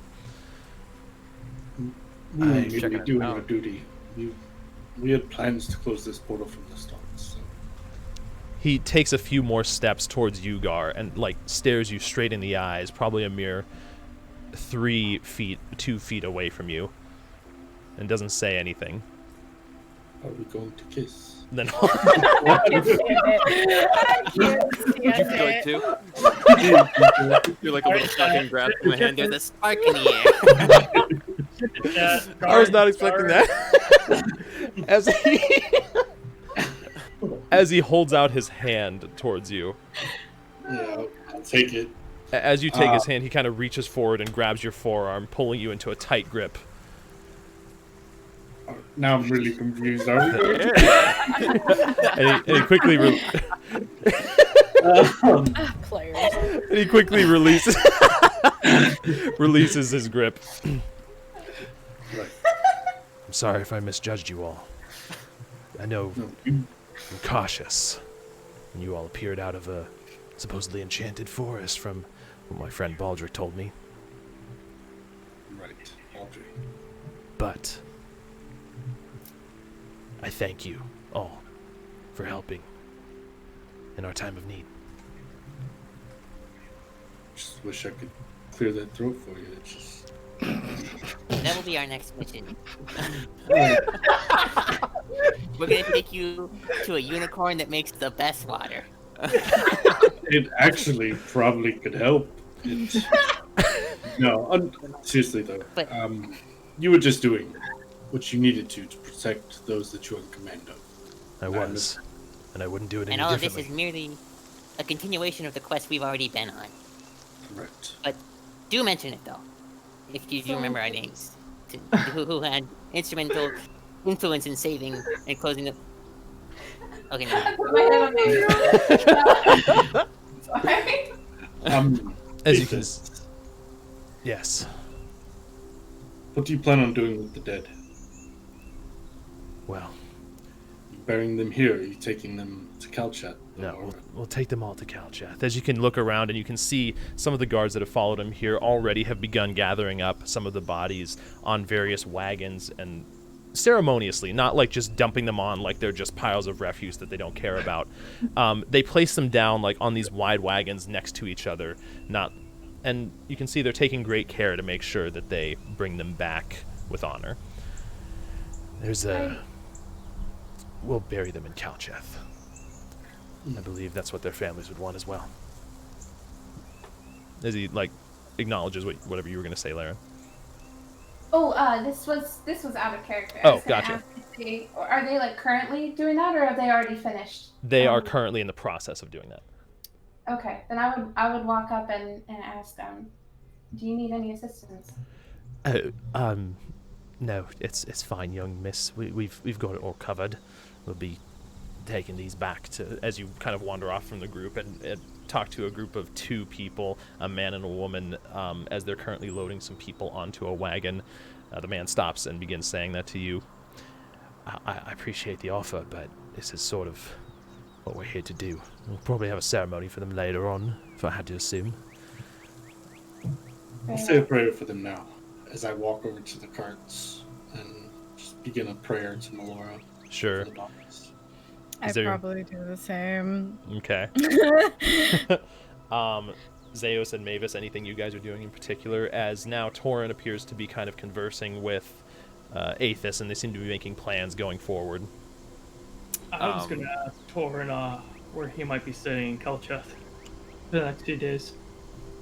Well, there's a local inn there that I haven't had the pleasure of staying in yet. I haven't even been told the name, but I suppose I'll find out once we get there. Been sleeping here in the camp ever since I arrived. Well, I guess we'll see you there tonight then. Sounds like a plan. And then I sit back down and I just pull out my journal and I start writing in it. Okay. Sure. I'm sort of standing next to Zeus and I ask him. So is it like a half-elf thing to have glowing tattoos or something? Because Laren has one too. I never seen it before. Half-elf? Oh, I mean, oh. My mind auto-filled half-elf. I just say that back to my half-elf. As with a disgrace of that was racist. Elvin, pardon me. I'm not cultured, alright? I grew up in a tiny little hole. There was plenty of wood elves in Sunset Valley. They were all elves, half. Regardless, is that normal? What? Are you? Do you need water too, Gar? We can. Really keeping the Sunset Valley thing on the DL. I figure I wasn't. I was waiting until I figured that Torin walked away. Zeus said he was sitting down to do his journal. I'm speaking with him, not in loud volume. I mean, at this point, you guys are there are guards off probably 30 feet from you. Torin and Aethys appear towards the northern end of this now broken down camp, probably a good 70 feet from you. Let me rephrase that. There's plenty of elves in the hole? Woodvale? What the hell is the town to the south? I don't remember. Was it? It was something Ville or Vale. Do you want to make a history check? Sure. Go ahead. Wait, the town? What up? Is Melora a god that you came up with, or is she in the Pantheon somewhere? She's in the Pantheon, but honestly, she's hard to find information on. She is. The only lore I'm finding is from Crit Roll, and that's definitely Matt is the one that kind of developed his own lore for her as well, because there's so little lore on her. So I'm going to be doing somewhat the same. I'm not taking Matt's lore about her. She's going to be, you know her, and this is what you've experienced so far. She very much is based on more so the ocean rather than the land, and she is somebody that sailors pray to for safe passage on the sea. But that's the most of what you know about her so far. Mm-hmm. Okay. Yep. Okay, so how do I fuck up this name? So Zeus, you think it might be Baywood? No. Baywood? What was it? It was Woodgrove? No, that doesn't sound right either. Are you saying I'm running off names. You knew the elves in Woodgrove. Maze Grove. What? Are you speaking of Bay Grove, the place that we've been to 4 times Yeah, in the last 3 days? Wait, no, not Bay Grove. The town to the south is the port. I am. Yes, I'm very confused. Yeah. But regardless, yes. Are you talking about the is it a normal Geldenwood? thing? Elvenwood. The Yeah, place so to there the was- south back in Sunset Valley is the place I'm trying to think. Oh, we came Lumberfall. out of- Lumberfall. Okay, that place. That's the place I'm trying to say. Oh my gosh, I didn't. Grove. I know Bay Grove. I was trying to remember Lumberfall. That's where the Wood Elves are. But, yeah, regardless, the small town. You know Small what I'm speaking where all the Wood Elves are. What were we talking about? I'm curious if those tattoos are normal, or if this is it a rarity. No, they're not normal. Huh. Intriguing.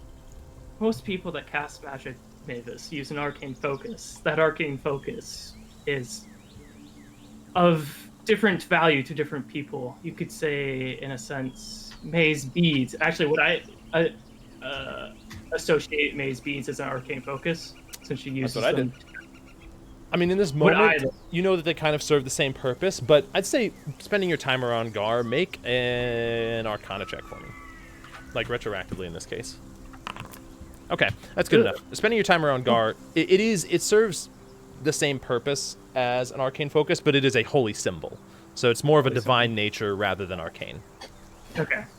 So I'm like, most wizards, so, Torn, you saw him using his staff. His staff probably has his arcane focus on it, which he focuses his magical essence or what he forces around It's to a tool which is into with that. what you do. Exactly. Yeah, it's a tool. It's a tool. For me, Yes. instead You're of saying carrying your it tattoo out is a tool. with me all the goddamn time, I just put it into my skin. You put those in your own skin. Yes. Well, not me. Straight away, I had someone else do it. Did to you like me. how Like- flexible are you? Myself, but it pretty was my own impressive. choosing to do it to myself. So you got someone to inscribe them on you, is what you're saying. Basic. What did they use to do it? What sort of ink? Was it Well, I mean, special? it's magic. How do you create an arcane focus? Is it someone, or you, the user, or this is? I don't know. For this, I would say make a separate Arcana check, actually. Let's just see your general knowledge of magic here. Why am I rolling so bad right now? For real, man. 7, Zeus is cursed like Elrin is cursed, I swear. That's In this 7 moment, history, sir. Zeus, you're still like a lot of stuff is running through your head with everything that's going on, and you know that it involves something with imbuing magical nature into an object, but that's like as far as you remember. So from what I remember, because I did this, like, I don't know, 10 years ago. Most things when it comes to arcane focus is they imbue the magic around. So like, I would know like druids are like nature magic, and like wizards are arcane plane, or not what Arcane. Arcane plane. Okay. So I was like, they imbue magic from like druids take it from the nature, wizards take it from the arcane plane, and they focus it into an object that then they can channel their magic into. And for me, I had someone channel that into ink and then imbue that ink on my body, which I can then channel. So were you not able to produce your sciences before you got those inscriptions? No. When I was born, I could just whip together a snowball and throw it at my family. That's what I thought. All right.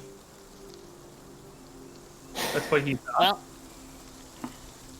if you were born with it, then there would be a curiosity. There was a causality for it. Those tattoos. Whatever was used in it, clearly somebody put a lot of thought into it and invented No, I said something I that could use magic before they were imbued in me. you said you could. You just said you could just huck a snowball at your friend. It seemed as though you were saying you were mundane. No, I meant I mate it with magic and I conjure up a snowball. As you see the air, and you can feel the air kind of begin to grow cold around you, frost begins to coalesce around Zeus' hand that quickly forms into a snowball in his palm. Holy crap. Lag. Yeah, you lagged out there. Sorry. You were like, your mouth just stopped moving now from that speech. So it's like lagging behind real hard. Did you hear what I was saying, or? I did, yeah, Okay. but it just was the disconnect there was throwing me off. But Yeah, you're good. But whatever you had before got amplified by that doohickey there on you, yes? Yeah, you could say it's like an amplifier. Intriguing nonetheless. Oh, another question. What are you doing? And I pull out the dagger with the end of it that's mangled and then the other piece of it. As I'm taking a sip of from my water, could I just spew out water at him? Mavis, you don't really notice because you're already drenched from the downpour that has just faded from this area. But there's now more water, yeah. Where did you find that? Under my pillow. So either you snuck into my tent, which I know you didn't because I kept close eyes on it, or... I just quickly scribed out in my journal, like, what just happened. What are you experimenting with, tinkering with? Because I want in. How far was your tent from my tent? I would say roughly 80 feet. Right? 80 feet? Or Sure.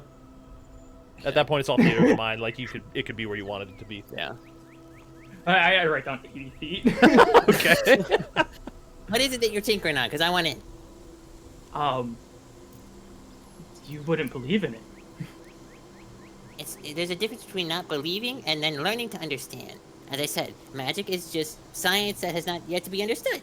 So, I would like to understand. How are you doing this? So, I stand here and I look at Mavis. I'm like, okay, let's start with... So, you shoot fireballs out of your weird thingy contraption. My gauntlets, yeah. I'm like, can you show me that? And I'm gonna put actual focus on how he does that. Sure. To see if I understand. As Mavis brings this kind of almost slightly boomerang shaped, comes out to a slight obtuse angle, you wouldn't know because you haven't ever seen one in this world, but it looks like the shape of a gun, and it has an opening at the back of it. As he very slowly puts his gauntlet into the opening, you see his entire gauntlet kind of glow for a split second with this reddish hue that seems to coalesce out through his fingertips down towards his palm, and a quick bolt of fire shoots out the front as several guards look up from what they were doing. This is nearly direct. You can see them as their adrenaline starts coming back down and they resume what they were in the middle of. It was for science. And then I'm This thing... It is nearly direct. Tell me how that works.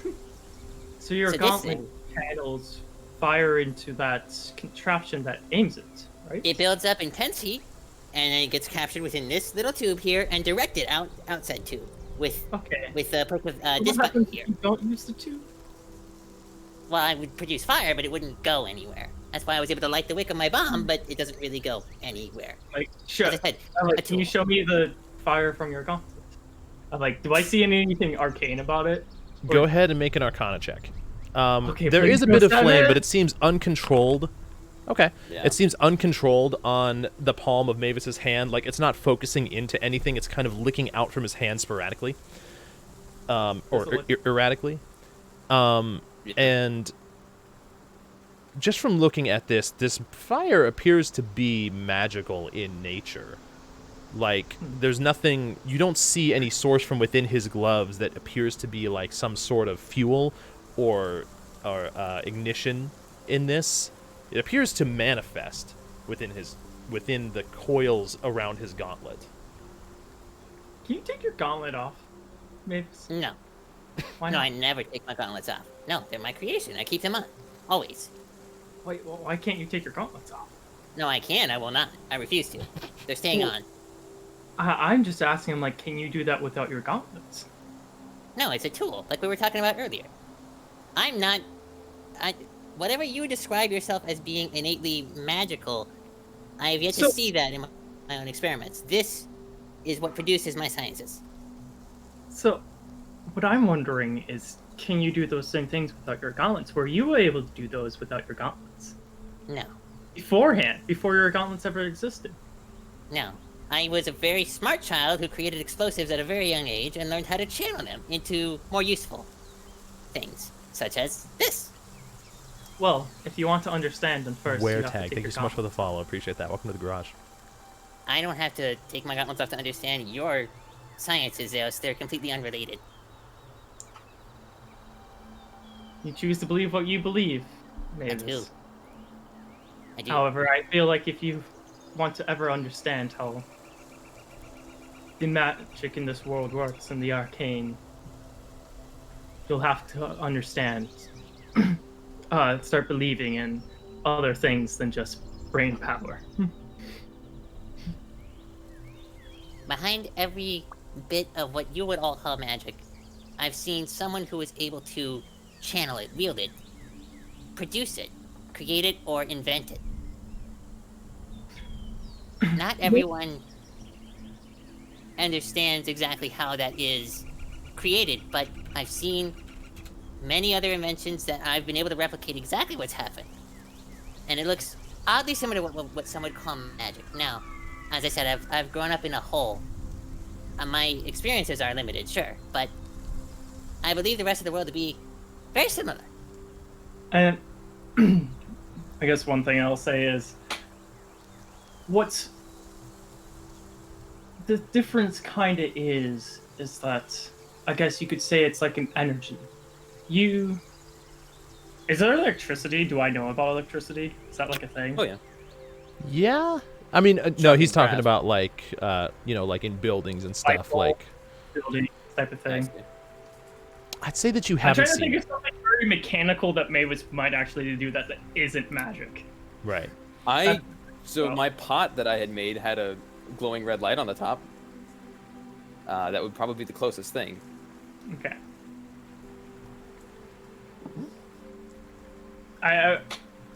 My question there is like, is there something I can do a comparison to explain the arcane plane or like the nature plane? I mean, this.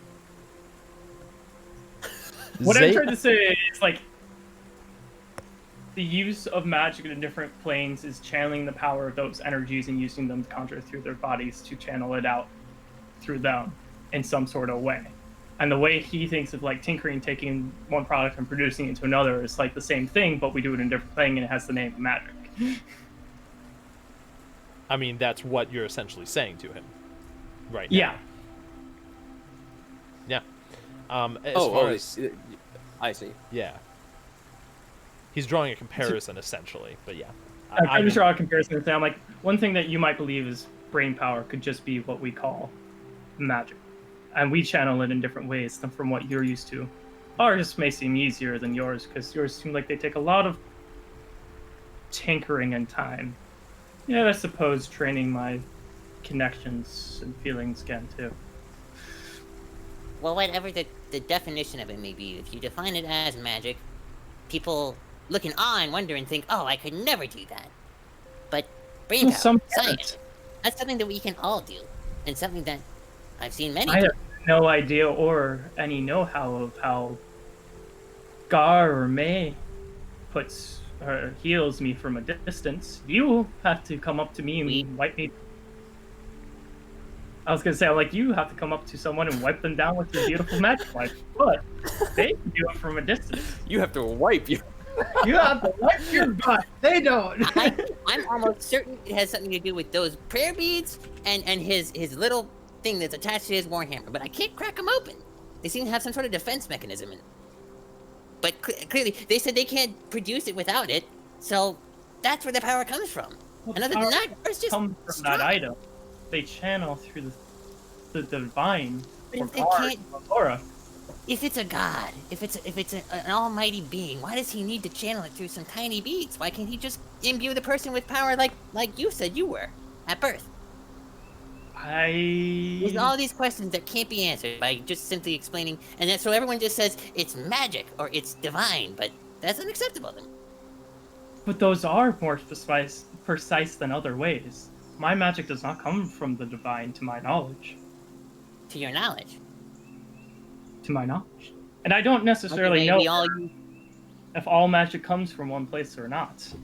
We all use tools, it seems. Yours are your tattoos. Mine are my gauntlets. They have their prayer beads in their lockets.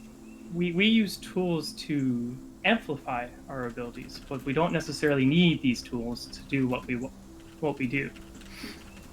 That's the part that I've yet to discern as to how. Why certain elves and the like are born as, I'm sorry to say, but mutated versions of what normal would be, where normal cannot produce such things. But I assure you, I'll figure it out eventually. Either way, until then, we all use tools to amplify that or to initiate it in the first place. Mine and Gar's, May's, all seem to be the latter. We can't do it without our tools. And those tools had a creator. So it's the creator I need to speak to. Thinking, I'm like...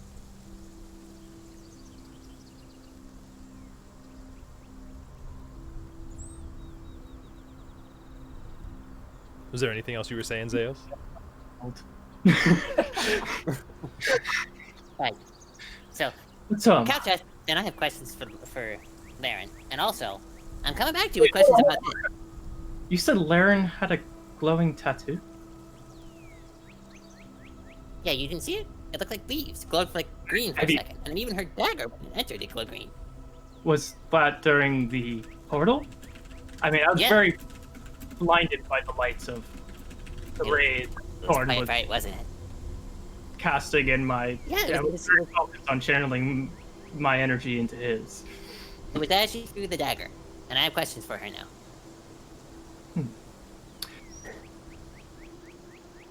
Well, goodbye.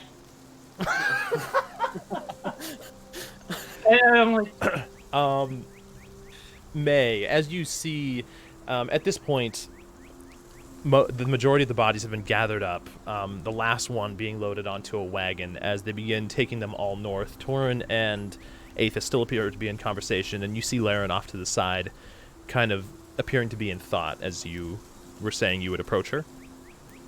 I would approach her and just kind of quietly sit next to her. And I just kind of say, are you feeling all right? It's a hard scene to witness. It is. I will be alright.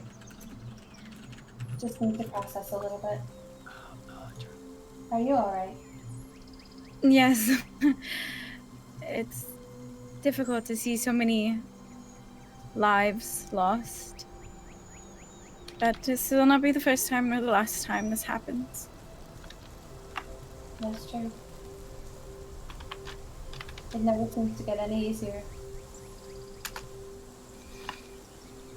Grieving? Yes. Have you lost someone in your past? You could say that. I understand that. Very personally. I'm sorry. But just know you don't have to grieve alone. And if you want to share anything with me, I'd be more than happy to listen. But if you don't, that's quite alright too. I appreciate that. Thank you. And for whatever it may be worth, I offer you the same. I appreciate that. Kind of smells nice. You know, after the rain. It does. I've always liked that. I just kind of continue sitting next to her in case she ever decides to say something, but more so as just like a comfort of someone else being around. Mm-hmm. After Mavis went away and having the thought of Laren first in my mind, because mentioned that at the start, but then said you need to go talk to Laren. I'm gonna go see if I can find Laren. Sure, and you see it pretty easily. Now it's really just the five of you amidst this. Before it looked like a thriving, not so much defensive, more hastily set up but still well put together military camp, it now looks like the scene of a battlefield. Like everything is in ruin, laying on the ground. Although the bodies have been gathered up, and now the only ones that remain are it seems like Torin and Aethys are nearing the end of their conversation, and you spot Gar and Mavis kind of off to their own devices, and Laren and May off towards the edge of the camp sitting together. I want to go join them. Okay. As you guys see a shadow, and for a second it's like, oh shit, a shadow. No, it's just kidding. But and Zeos approaches you guys.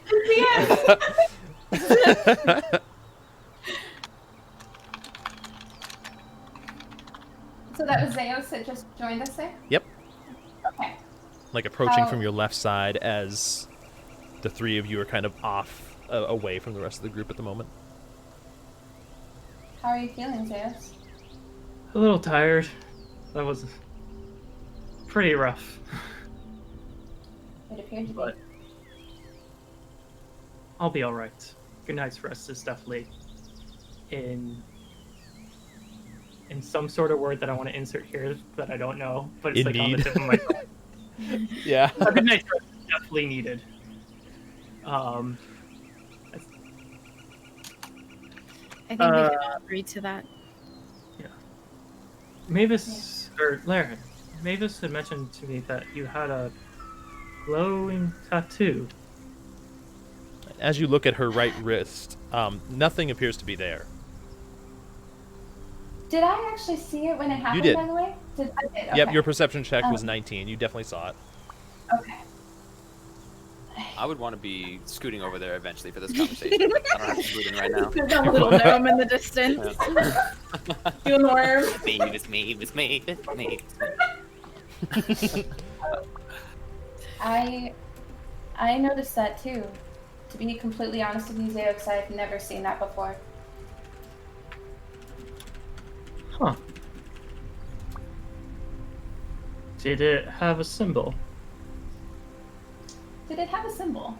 So, when Zeus says tattoo, your mind immediately realizes this wasn't a tattoo because there's nothing on your skin. This was a symbol that appeared to glow from your wrist and then quickly disappear as you appeared to toss the dagger into the darkness. There was a symbol that looked like two leaves, kind of like in an overlapping pattern, and then it quickly faded. And that was all you were able to tell. From what I could see, it appeared to be two leaves overlapping with one another. I don't know what significance that would have, but that's all I saw. Does that ring any bells with you? Does that ring any bells with me? I'd say you won't even have to roll for this. You have not seen the symbol before.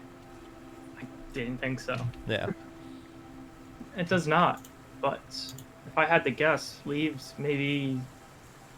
Do you have any Druidic ancestry in you? Do I? I'm sorry. Not that you have heard of.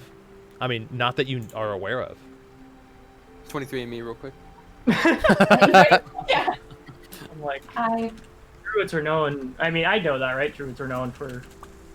Let's say you Yeah. did enough research on that to know the different primary schools of magic and their casters. like, Druids are known for their nature magics, and leaves I would associate with nature, so... I mean, I don't know much about your family history, and I guess you might not know either if there was, but that'd be my first guess. very well. I do not know, but that could be somewhere in there.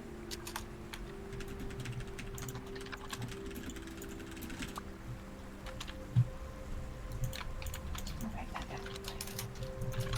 So, Laren, that glowing thing on your arm. I've now just walked up. I didn't As- hear any of the previous conversation.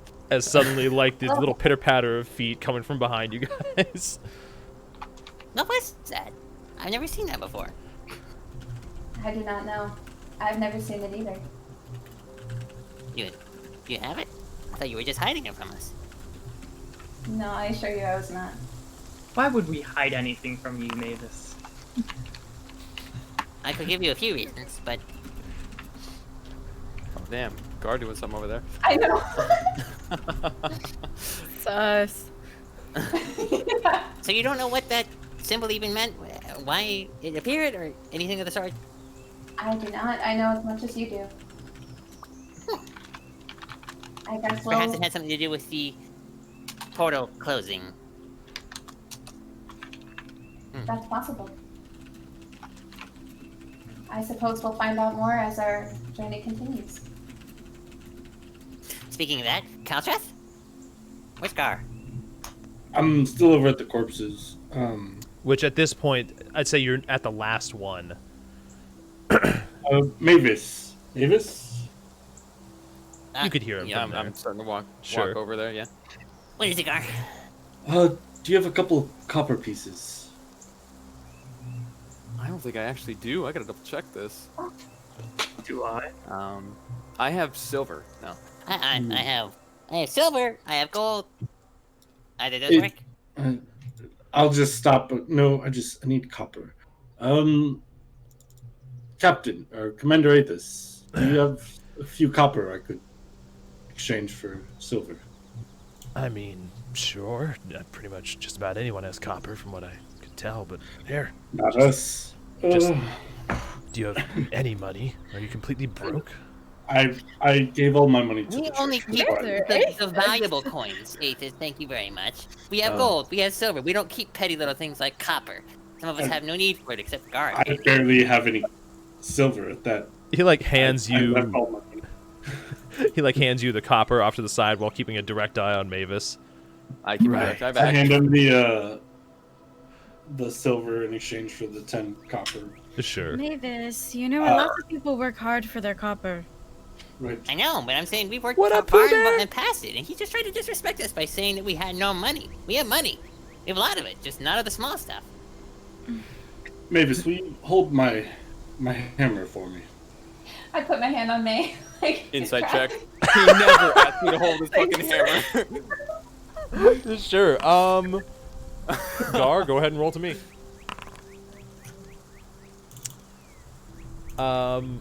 Is it gonna crush Gar, is there Mavis? something He's not, like, specific holding it that or you're something? trying to? I just want him to hold it while I do Yeah, something. maybe. I just want you to hold the hammer while I perform. a He ritual. appears genuine. You never asked me to I know. sit on the ground first, and then I'll hold it still, okay? Sure. Okay, there we go. I'm gonna Is then the- take the pendants on there. Okay, copy that. Keep going. I'm going to place the 10 copper on 5 different people's eyes. Okay. Take some salt out of my pouch. And I'm going to sprinkle it. And I'm going to cast Gentle Repose as a ritual. Okay. Go ahead and link What that is for that? me. It's I have no idea what that- And I'll do that. Okay. You can just grab it as you want. I can only do it to a corpse, but I'm in 10 minutes. But Yeah. hence why I was looking for anybody with a religious symbol. I see. But I'm gonna. I mean, I'd say you were able to do one already, and you have Mavis hold your hammer as you as you perform this for the final one. Just as they're taking the last card away, you stop them. They wait for you to over the course of 10 minutes, which for them kind of looks like. Okay, we're waiting, and then as 10 minutes slowly pass by, at the end, a subtle the salt begins to like almost fade away in this bluish white light as let me see specifically what this does. As you see almost like the outer edges of this individual's entire body, which you can now see appears to be probably a dwarf in his what would be the equivalent of like late 30s or early 30s for a human. Like 200. Yeah, right. They'd live a long time. And just this subtle glow that stays with them.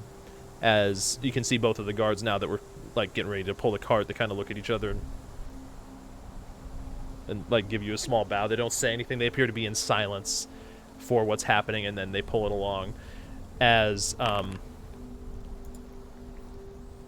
For what? I see some typing. I think I know what he's doing. How is he able to do this without his useless trinket? So,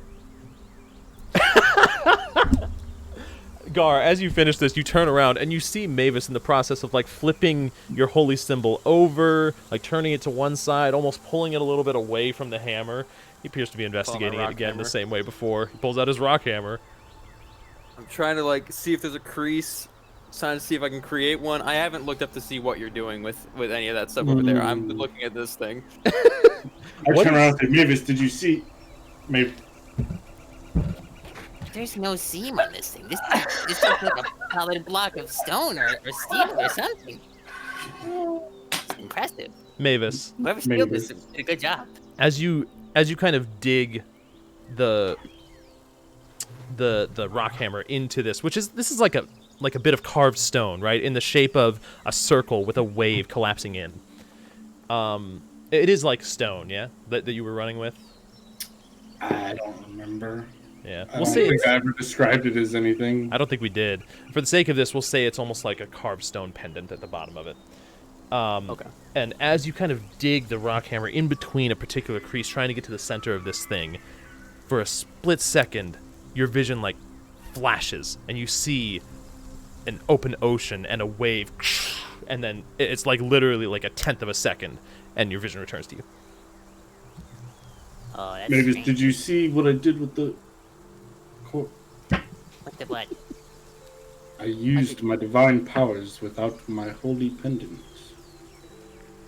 Is it broken? Not yet. Mighty fortuitous that you happened to do that when I wasn't looking. Oh, whoop-de-doo, okay.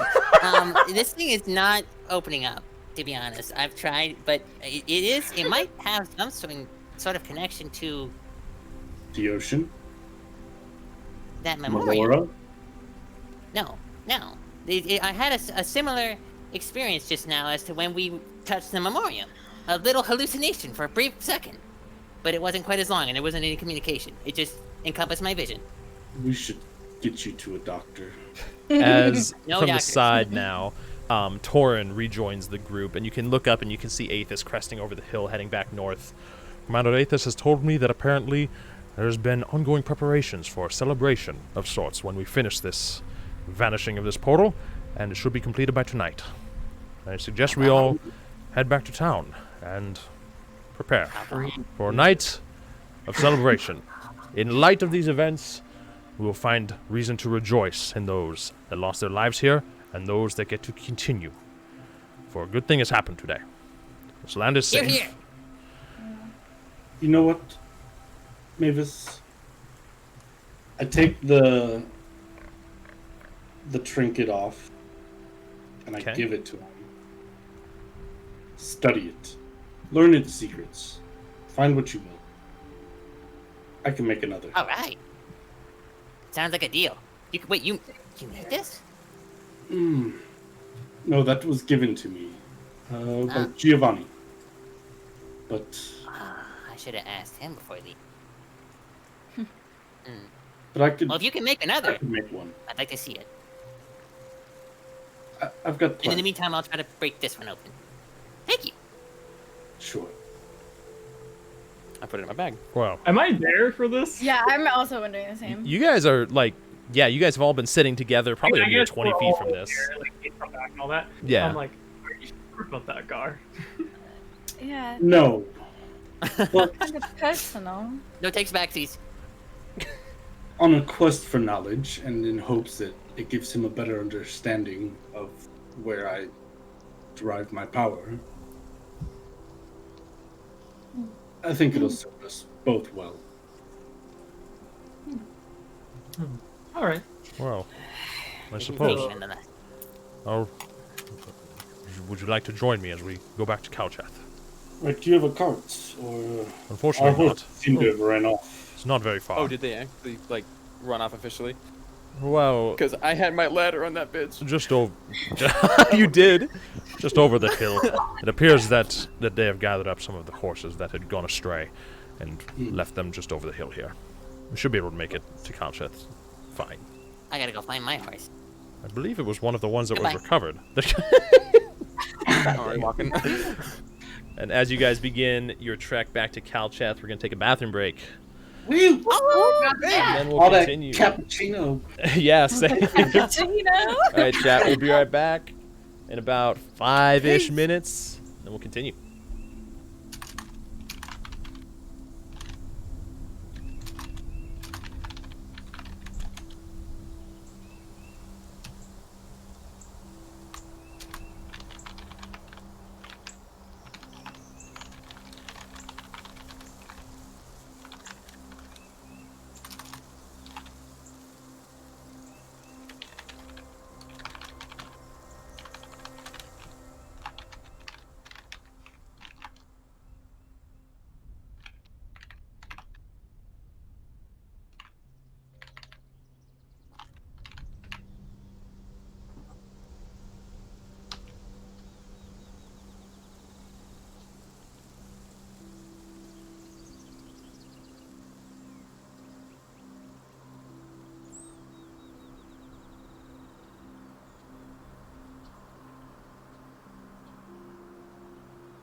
Alrighty.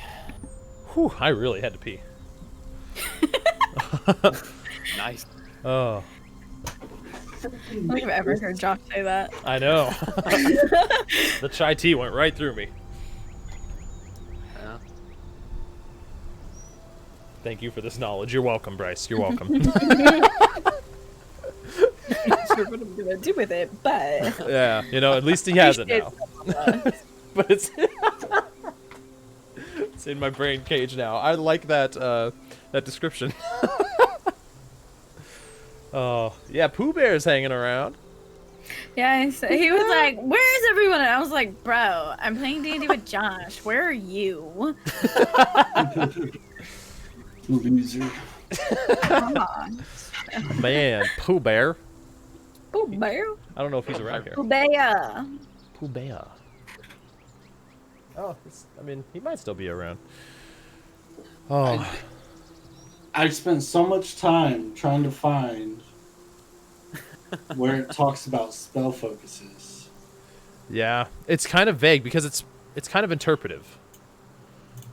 What do you mean? Yeah. Like it's up to each person. It's up to each DM to an extent, I guess, to kind of.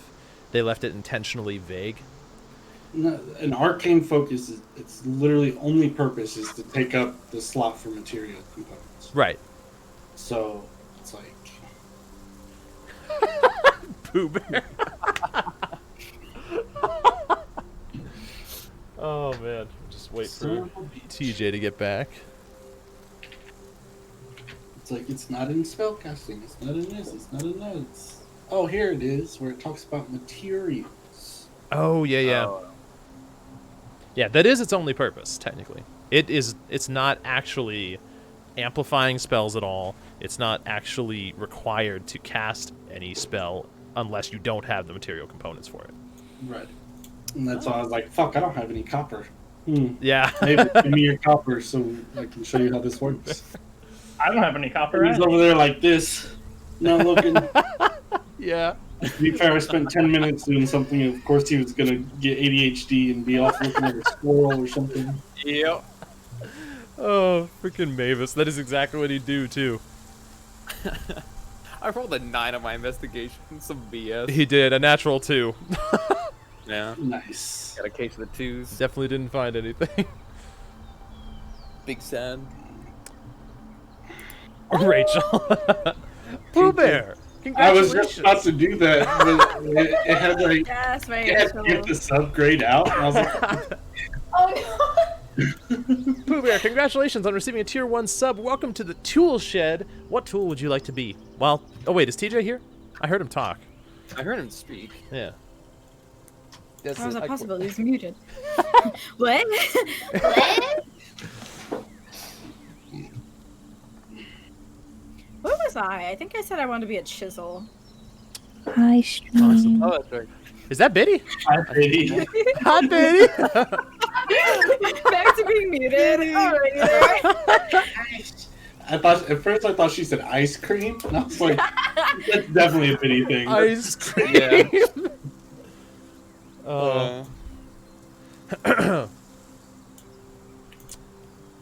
Richard, what tool were you? I'm a hammer. I never chose mine, actually. That's I need true. to do that. She's been an ambiguous tool this entire time. Now. The secret's out now. Okay, I am. All right. Huh. Mom. Some like nails on chalkboard. Like, Yeah. That ripped my soul apart. I shouldn't have done that after I should have done that before I am muted. Or Fact. yeah. Bears It's more if I had to open the window. I could turn my camera on in a sec here. I'm not muted. Battle Star I can Galactica. hear my clicky black keys. Absolutely. Absolutely. So fruitly. Face. All right. So, 1 second. I need to check. I need to do one thing here. Also, I had to spend 10 minutes looking through my spells trying to find one that was ritual casting and had material components, because I only have one. Yeah. But you made the mistake of giving him something to play with. My hammer? I know what I said, Nick. I know what I said. My It hammer? was I have good. It an was well idea. done, Nathan. I have an idea.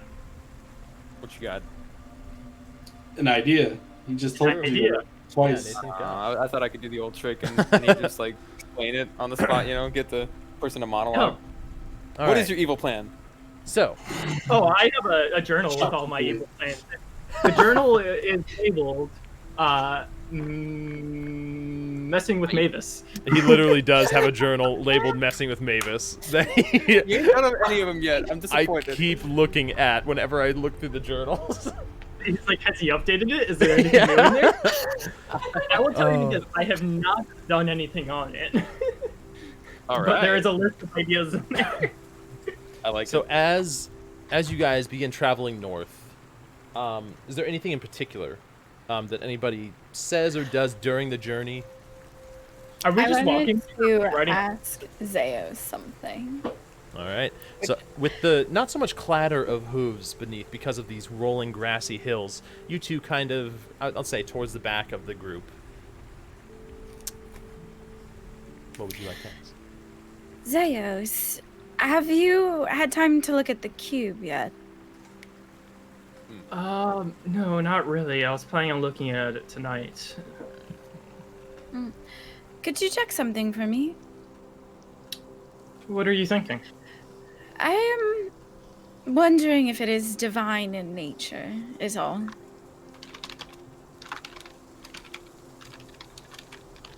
Can I tell if something is a different plane of magic? Typically, the way you would be able to tell is either by the item's effect, by symbology or symbols on the item, by its creator, none of which are evident here. The one thing that you do know is that this Otto, if he was indeed a wizard and in some way was either watching over or maybe even created this thing, it could be arcane, but beyond that, you have no evidence of really arcane, natural, or divine.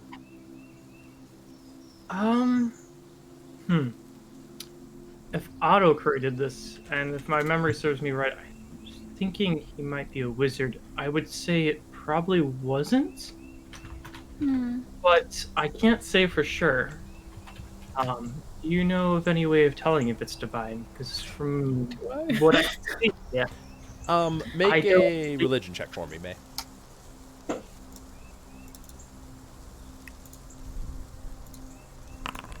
Wow. Mostly the same things come to mind for you, but not so much in an arcane or natural sense. Specifically, the divine. You would be looking for symbols. You would be looking for maybe whatever effect this thing has or does, or its creator, and you had running off of mostly the same information that Zeus is.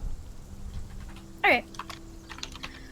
I'm not entirely sure, but I thought maybe you seem well educated, that maybe you would know. We could ask Gar. He's the only other divine user here. I don't really study too much on the divine, only if it is necessary for my research, different things. But I see. so Well, Gar, you know, I'll be sure to ask him at some point. I'm gonna ask him tonight. As I'm slowing my horse. My name. Heard my name. Oh, God. Or Oh, yes, May. do I Do you happen see to anything here? Can I roll to see if I see anything there? Oh, what do you mean see anything there? Because you saw that whole exchange. Yeah, I mean, I guess I understood all that. You were right next to them, so... do you happen to know how to tell if something's divine in nature, like an object, like the cube, most specifically? Usually through symbology or its creator. Right. So just as much as the rest of us, understood. But I mean, we could ask. Yeah. We could. You do also... Actually, You two due know to the how to nature of speak. this, Zeus, make an Arcana check for me. Okay. Please no sevens. Okay. Hey, there you go. I mean, One it was spell- a 17. Alright. Yeah. One spell does come to mind. The Identify spell is something that usually reveals the properties of an object or item, if it's magical in nature. True. Do either of you know the identify spell? No. I cannot say I'm familiar with it. Maybe Torn might. I'll ask. That's in my wheelhouse, if I'm honest. Same. Torn seems like I associate Torn as just a regular wizard, right? From everything you've seen, he does have a book with him, a spell book. He seems like a wizard, yeah. Okay. Torn might. He is a wizard, and wizards tend to be able to put something together through all their scribbles. So, I'll ask him later tonight. I was planning on talking to him about it more anyways. I don't want it to cause too much trouble for you anyway, so it's not that big of a deal. It's totally fine. If there's something magical, be sure I'll be looking at it. I figured as much. Zeus, I wanted to ask you. Because I never have. What meaning do your tattoos hold? Which one? Any of them. I mean, they all have some sort of meaning, or are they just arbitrary symbols? Yes or no. Some of them are arbitrary symbols that connect others, but I suppose I point at the dragon on my arm. Does this one step out, or does this one not Stand out? stand out to you?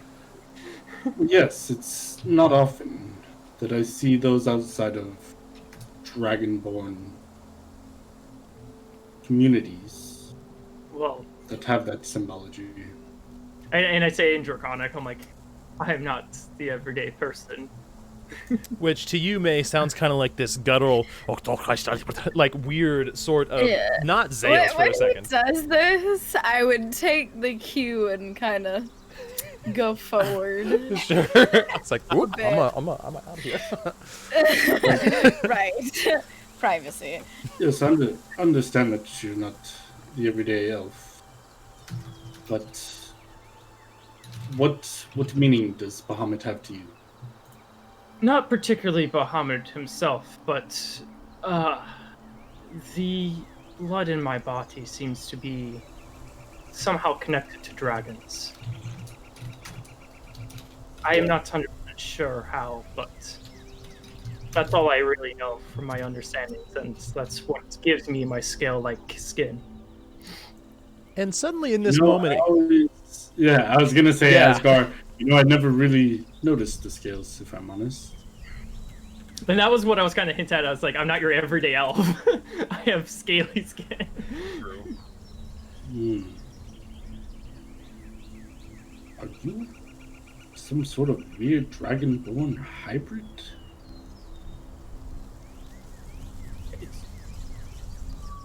I don't know.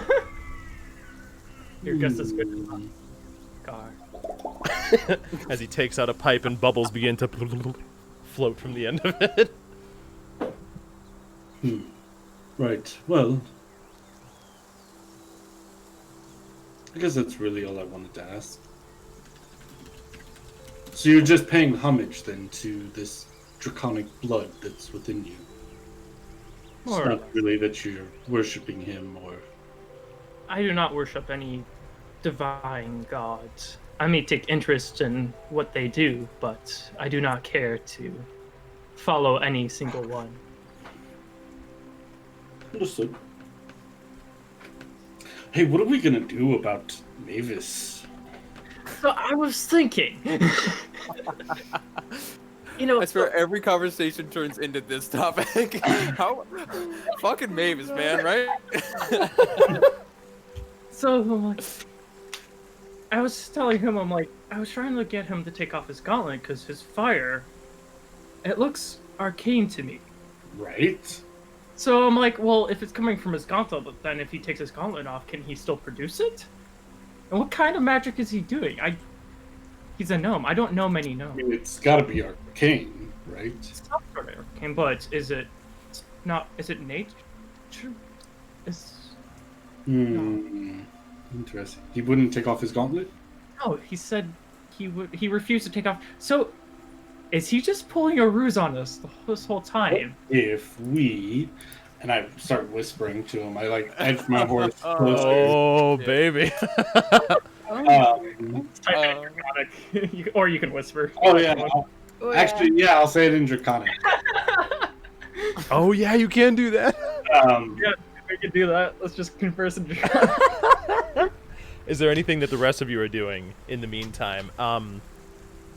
You do notice that you are slowly approaching Calcheth now, a distant small city growing larger on the horizon. Of course, Nampan is a gnome. Bye, TJ. I miss you.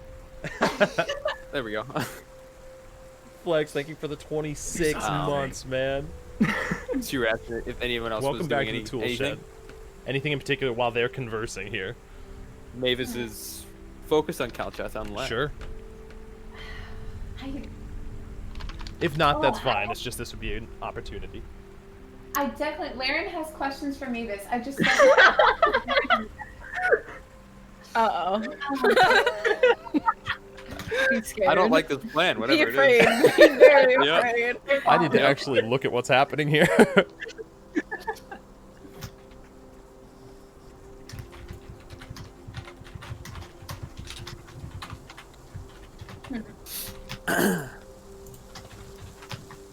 So would you wait till we actually get there, or like if you're not pulling him over on the road or pulling up next to him to talk to him, then he's just fully engaged on going back to Calcheth?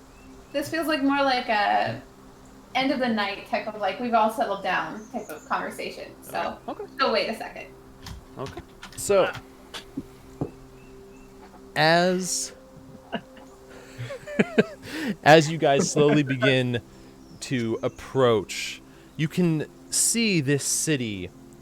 Speaking, as you get closer, within the like a mile or a couple miles before, you start seeing sporadic farmland, farmhouses that are set up surrounding the outer side of Calcheth.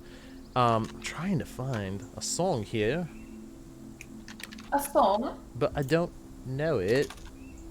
Play me a I don't know it. So we're gonna go with this. As you guys begin to approach, I'll say that you can already hear the little bits of,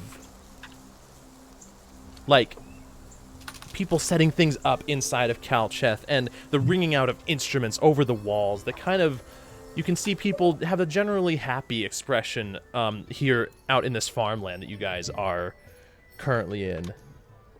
Where is it? There it is. Is it still raining, by the way? It is not. The rain has Never faded. mind. The storm has faded. As I asked it. Cut itself off. Yep. Well, everything you were hearing up until then was just wind. Okay. So you begin to pass by the 6 of you on horses. The 6 of you on horses, kind of in this 2-column pattern. And people kind of give you nods as you're going by, and a gracious smile. Some of them holding like pitchforks in hand that they're currently using to scoop up some hay on their farms. Oh no, downwards facing, not upwards. Don't worry. I I was like, damn, they already hate us. As one farmer, you can kind of see scoop up some hay and gather it in this pile for some of his nearby livestock. As you begin approaching the outer walls of this thing, they rise pretty high, probably a good 25 feet in the air. 25 feet upwards, and there appears to be gates that you can enter through that are currently wide open, allowing people in. Everybody make perception checks. I want to be looking for something in particular. Sure. Actually, me too. Knowing that the Knox family is a big presence here, I want to be on the lookout for shady-looking people. Sure. Amongst all the revelry. Okay. I would actually do the same, but I don't think I'm going to catch much with my 8. Natural 20. So I'm looking I'll say for a forward, but for go what? ahead. A forge. Sorry, go ahead. Describe him first, and then I can explain what I'm looking for. Okay. So go ahead. So let's see. May, Zeus, and Mavis, since you're looking for something else, I won't count you in on this one. And Gar, since you rolled a natural 20, I will count you in on this one. The 3 of you guys notice that off to the side, away from the farmland, but probably a good couple 100 feet off, there appears to be a cemetery where they are currently laying down the bodies to rest. And there's a place beforehand with, like, several small stones, probably, well, not small stones. They're actually, like, large stones that fit probably in the palm of your hand, scattered in this almost like kind of grid formation that it precedes the graveyard. It seems separate from it in some way, and you see somebody currently kneeling down, appearing to be like etching something into the stone, into one of the stones, like adding to this pile that's here. Probably about I'd probably head over that way. 50 feet off. Sure. Anybody else? I am looking for the smithy, a forge, smoke rising from someplace.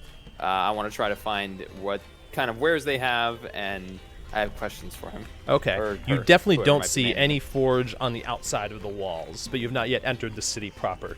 And as you approach the outer wall, at just mere 10 feet maybe from the entrance, you can see Torrent kind of like gesture over towards the, like, it's almost like a grid of stones that are just placed on the ground.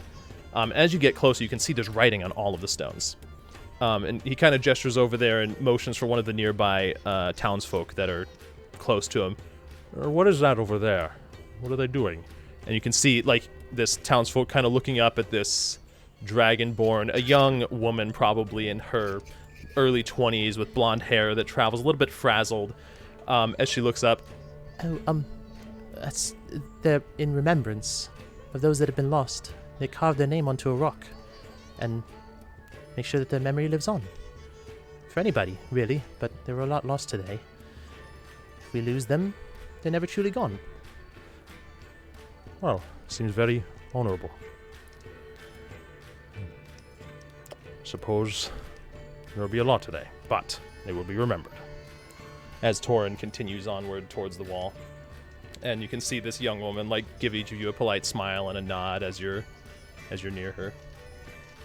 I actually would nod back. Okay. Your blue hair kind of illuminated, and at this point it's probably like the late afternoon, early evening. The sun is nearing the horizon. A subtle orange glow begins to kind of fill the sky, though you still do have some sunlight, and it appears that this festival is still being set up to an extent.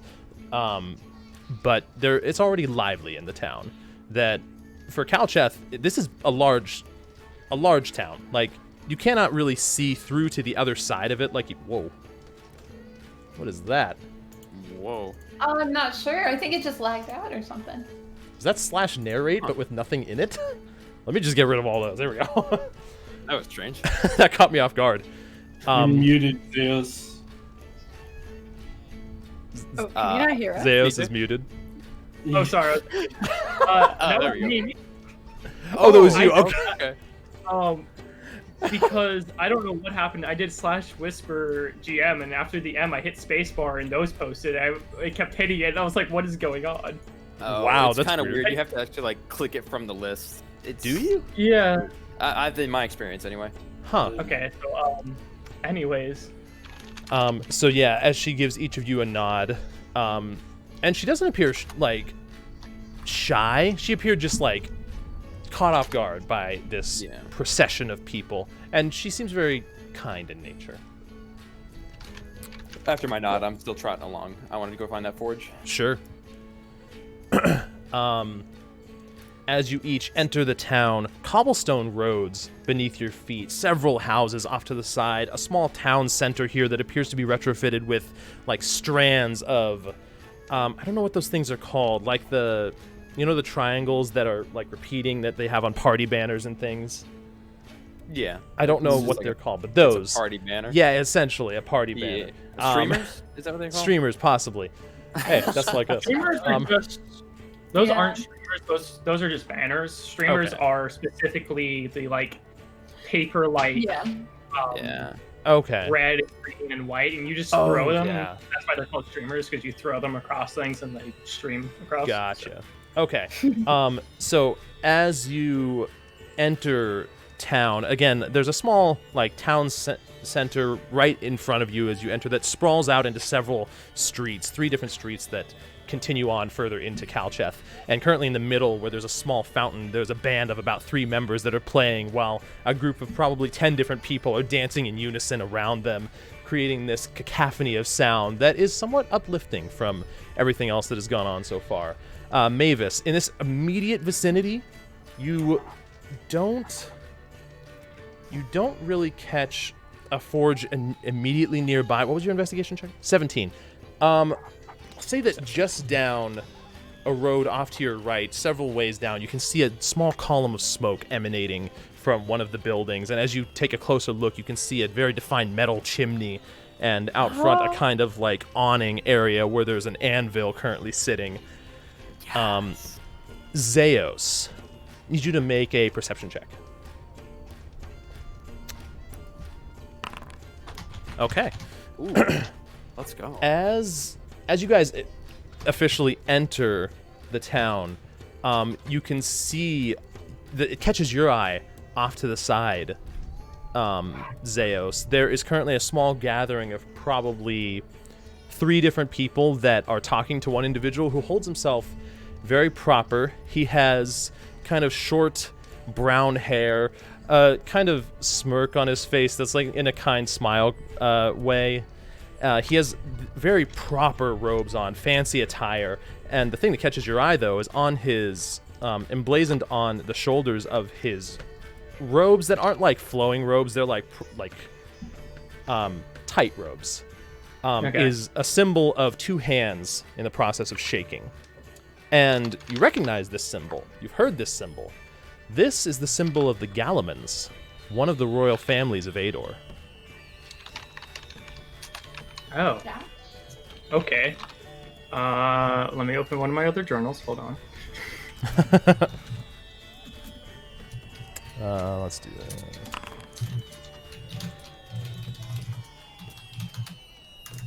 That's how it's spelled. Good. Okay. Do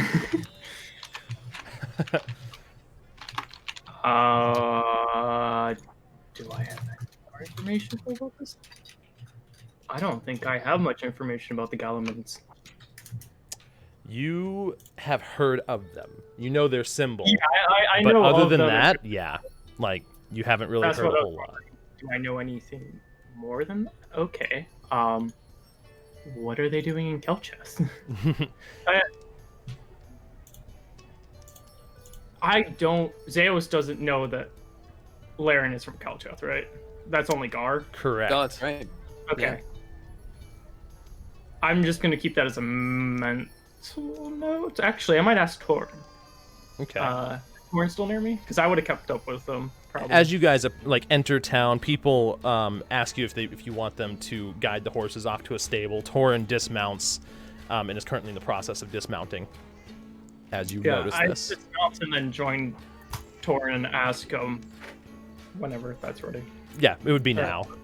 I would dismount and take my ladder with me. Sure. Which you did I'm being in manage. decline. And I jam into my bag of holding, and I'm beelining for that forge. Okay, sure. As you approach Torin, Zeus, he looks over at you. Zeus, it appears they have very quickly set up everything here. It's quite. Looks very festive, right. indeed. Yes. Quick question. I saw judging by the clothes and symbol, a member of the Gallimans. Gallimans. The Gallimans? Where? As he looks around now and he catches the same one. Well, what is a Galliman doing this far away? Very curious. I was coming to ask you. I was figuring you might know, but No. I wouldn't. I don't know why. Not sure.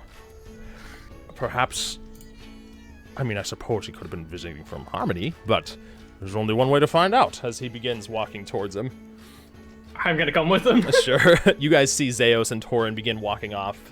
Mavis, you pretty much are you immediately beelining for the forge? Okay. Mm-hmm. Bye, my ass Mavis. off there, but yeah. Laren and Gar, anything in particular? I would have just kept up with Torin and Zeus. Okay. Sure. Gosh, I'm trying to find something here.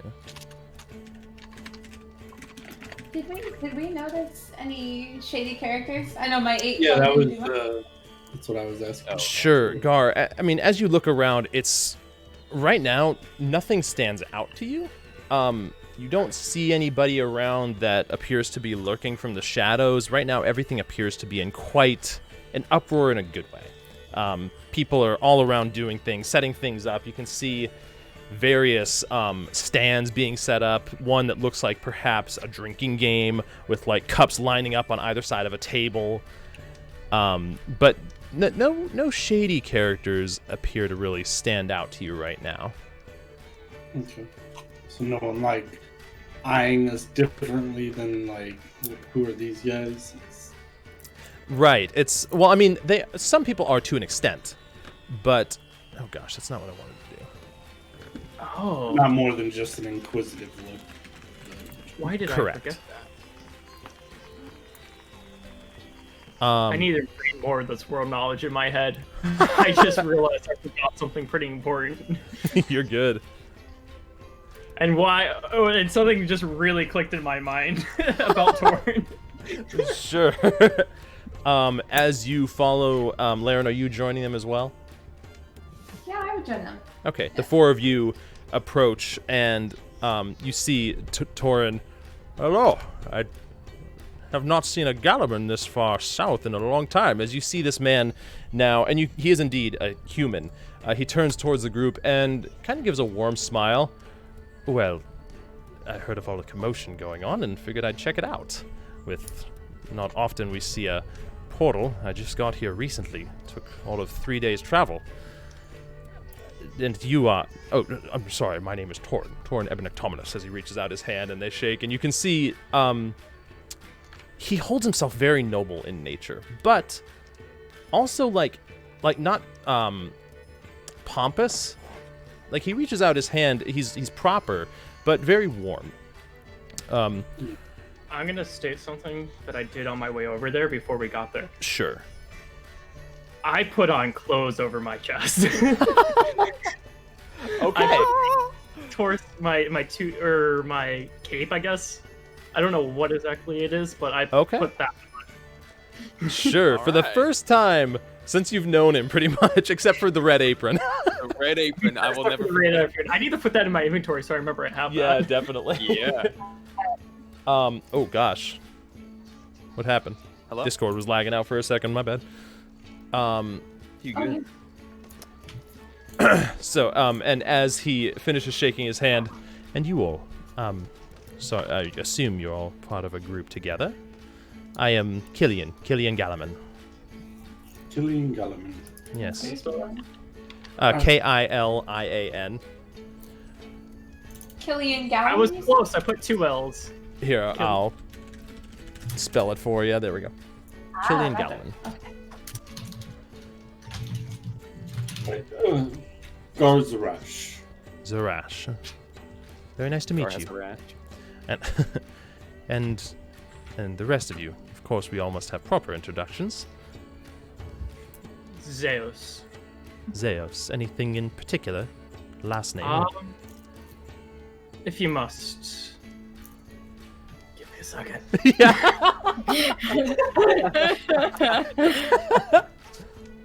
I'm ready to type it. I prefer to know people by their full name. Can learn a lot about someone that way. I gotta find it.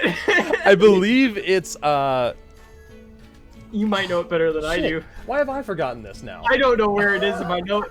I know where it is. I've just Zeus forgotten. never had a last name. Joke's on all of you. Shit, where It's is it? more difficult than that. Balrus. His first name is Zay. His last name is Balrus? Like that, right? Zeus? Baller? Sure, I don't think I've read it in any journal. I think it's just in our DMs. Yeah, I think so. But definitely Balrus. Walrus. Okay. I'll go Okay. search for it in our DMs. Yeah, you're good. It's definitely that one, though. Balris. Yes, Walrus. Yep. I don't hear this. And also, along with that, I'll say Apprentice of the Arcanium. Oh, the Arcanium. Well, you're quite a ways away from home, aren't you? Indeed. And you, young miss, as he gestures towards you, May. Me. Oh. I'm May Marivaldi. May Marivaldi. Pleasure. And you, as he gestures towards you, Laren. Laren Manumet. Sorry, say that again? What that? I'm sorry, what? Here, I'll type it out for you. It kind of came out like Yeah. Laren Menument. Well, Laren Eminem. well, a pleasure to meet you all. If I might ask, because I've only been hearing sort of backhand references, what actually happened here? It appears there was a portal, and that the portal is gone, yes? Yes. Well, what happened? Surely portals don't just get rid of themselves. Wait. Torn, forgive me. I don't know who you are or if I can trust you. Torn, who is this gentleman? It's quite alright. This is a member of the Galliman family. They're known as the Folk family, if I'm not mistaken. One of the 4 royal families of Ador. Yes, unfortunately, one of the 4 royal families that most people trust. And for good reason. We're known for our... Insight check. Sure, make an insight check. Wow, confident, aren't you? Yeah. We're trusted and for Natural good reason. 20. We're fucking Oh awesome. my god. Hell yeah. Very He humble. sound like shit when he says it.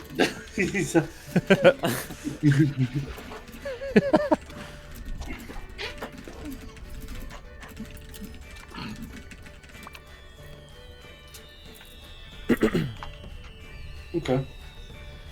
As he continues, we're known for our relations, really. We've written most of the treaties of Ador and managed to make people work well together. We work better together. Good. Indeed. You seem like this is the first time you've ever seen a royal family member, if I'm not mistaken. Yes. I'm not from Ador. Wait, what? Technically, you are. I'm not Yeah, you from are. this continent. Yeah, you are? Actually, still technically, Ador's because, right? well, No. out of character, Darastrix That's right. is what you're thinking of, but Praxen is. The map is wrong, by the way. I have not updated it. Gar, for your own reference, Praxen is Yeah, I know. It's up here. there. Right. It's not on this continent. Can't move. Okay, there we go. Tech is back. It's an island. It's not part of this continent. Well, no, that's what I mean. This map is not accurate. Praxen is not there. Praxen is here. Darastrix is over here. I haven't updated Well, I'm it, though. still not from this continent. You're from Praxen, right? I thought I was from Darastrix. No, Praxen is the fishing village. Darastrix is the capital? Yes. Okay. No. So yeah, I need he's to from, update like, the over map. here in the continent part. Okay. Oh, he's I'm like part of Ador. Ador is this. yeah. Right. You're like Ador from is the world. Madagascar. You're not from Africa. Ador is the world. Got it. Yeah. I thought the continent itself was Ador. Yeah, no, it is. You're right about that. But It's like No, I saying guess you're you're right. from Madagascar, but you're saying you're not from Africa. Like Madagascar is part of Africa, but it's not. On oh, the good point. continent. Yeah. Next to it.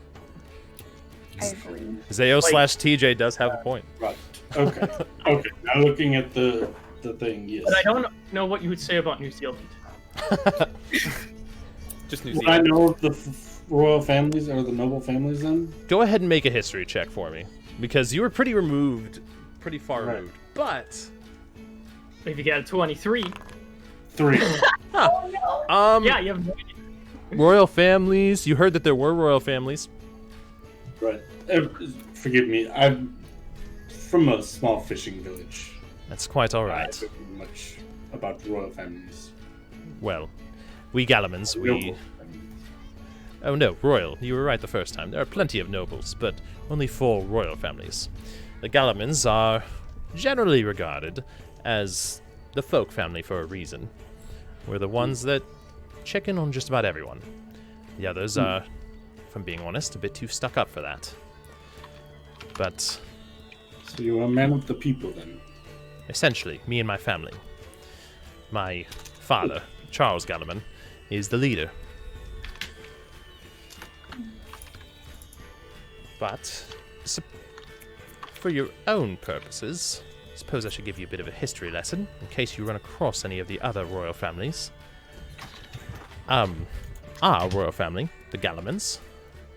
I need to open up my notes because I forgot. I had it open before I rebooted. Man. Give me a What history lesson. I didn't ask He's for just no got like teacher. flashcards on the side there. He's got he's ready to go. There'll be a quiz Um, after. Oh, there is so much Gonna be this way. stuff that you can do trivia on. Holy Anyway. crap. Our family is from Credina. Oh my god. We're in It's from where? Right. Credina. They just Nah. like One more time, everybody's. Mavis, if I'm you not want taking to, notes because I'm not there, but Mavis, I'll trivia. say that this is something that you would have heard as you were passing by if you wanted to stop here first, because this was like first thing as you were entering. So Ah, shit. I would Okay, say that sorry. royal is not necessarily something that Mavis wants in terms of notoriety, but knowledge perhaps. You know what I even mean? that, I don't think they would care. I would Mavis say care? no. I would say he just bum rushed it to the smith. Like, Sure. Just give him a separate. He would block everything else out at that moment. He's been dreaming of this for a while. So Okay. Well, of the other royal families, there are the Highstocks, which preside over Nidon and Zuro, both cities within the Turanai Desert.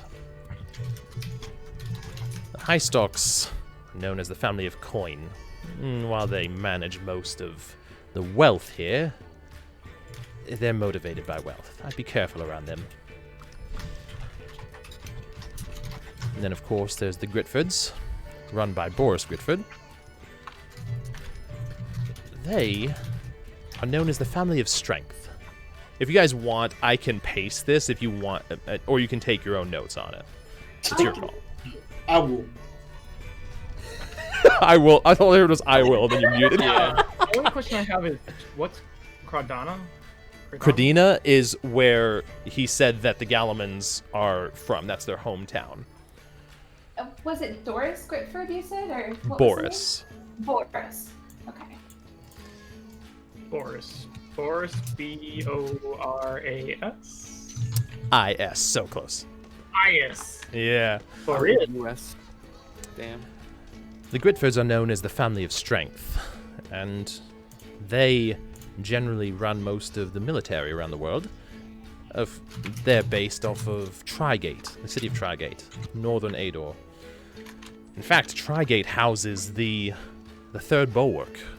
They are a group of, well, monster hunters, essentially, that help people throughout the land when they need. And then finally, there are the Linzors. The Linzors are... and I'll spell this for you.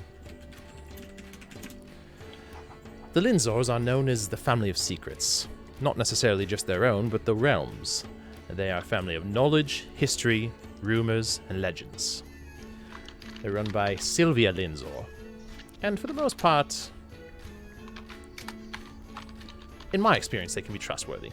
But it depends on what the situation is. Of course, anybody looking for information, you have to make sure they're not looking for anything to harm you.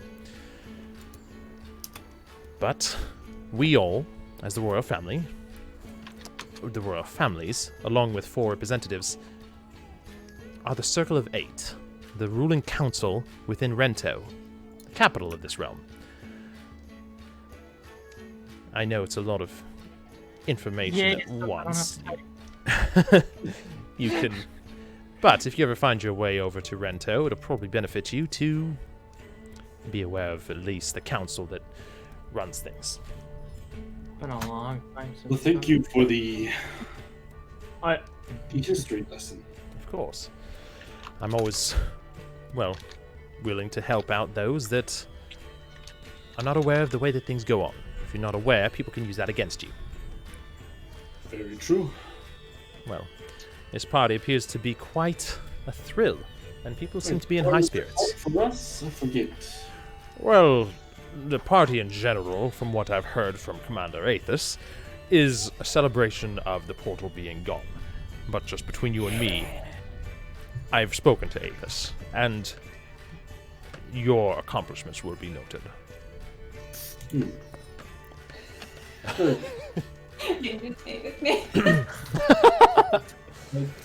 Don't let him forget to speak highly of Marvis.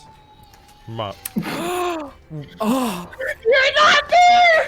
I know. I'm gonna split your single in half.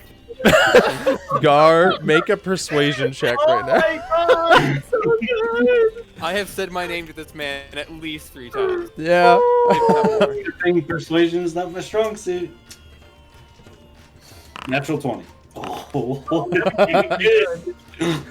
Wow. Damn it. I made him roll with advantage. Were you gonna say something, Zeus?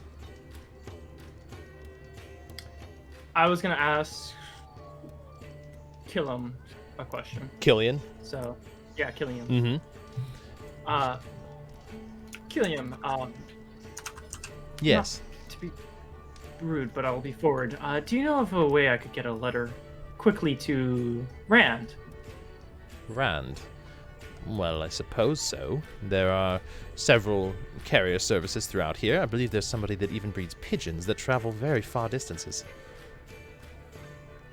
Do you happen to know in Calcheth or in Harmony? I believe, as he looks over at Torin, I'm not from here, I'm from Harmony. Oh, well, I believe there probably should be one. This place appears to be rather large, at least for a town. I would... Thank you.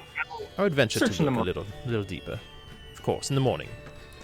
Well, and as you say this to Torin, Gar, you see him say, could have sworn his name was Mavis. Are you sure? Marvis is what he prefers to go by.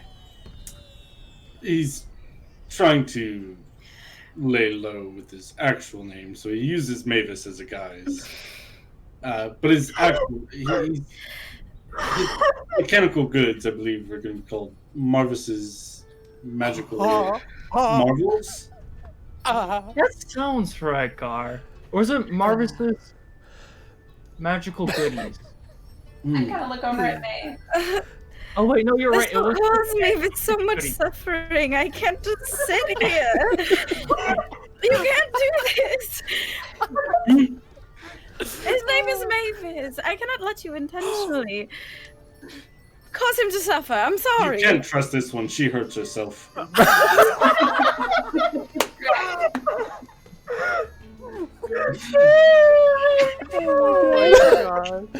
He is correct. His name is Mavis. Oh, guys.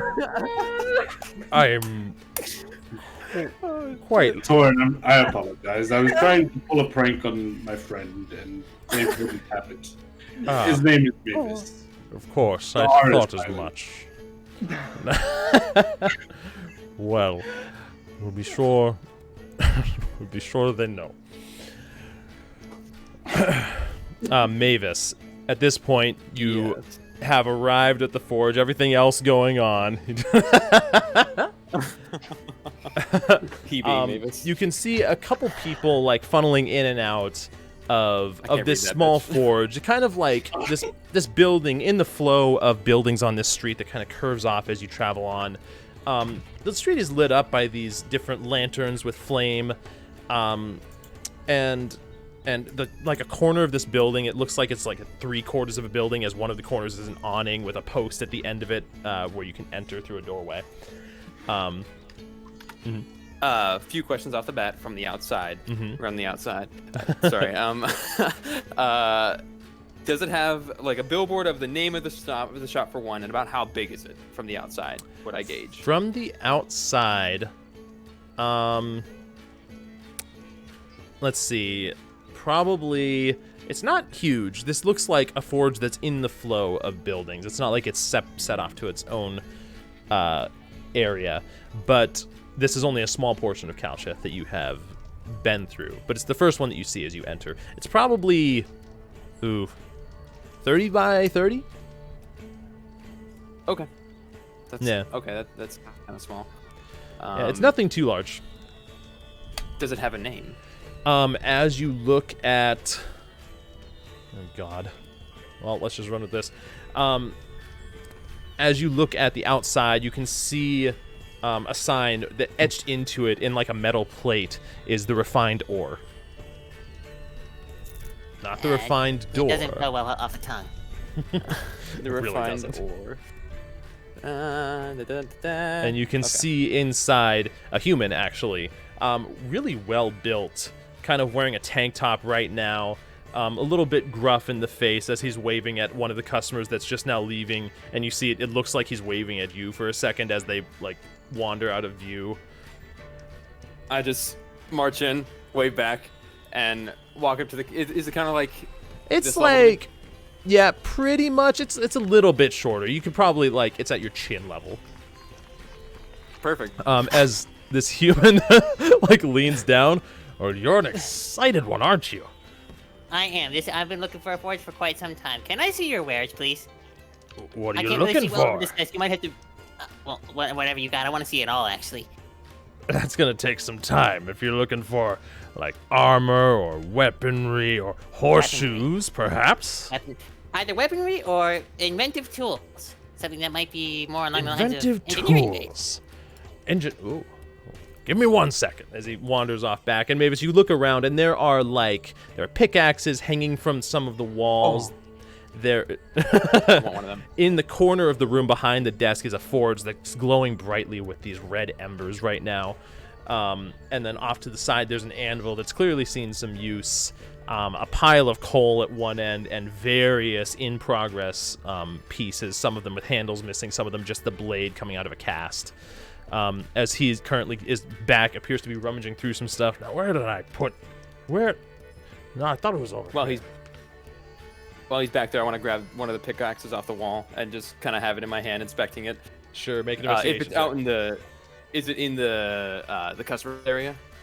There are some that are mostly for... There are only a couple that are out there, and this one appears to be mostly display. It doesn't look very functional. Are there any that look functional? Behind the desk, yes. Okay, no, I put it back. Okay, sure. And I wait, tapping my foot somewhat impatiently. Where was I? Here we go.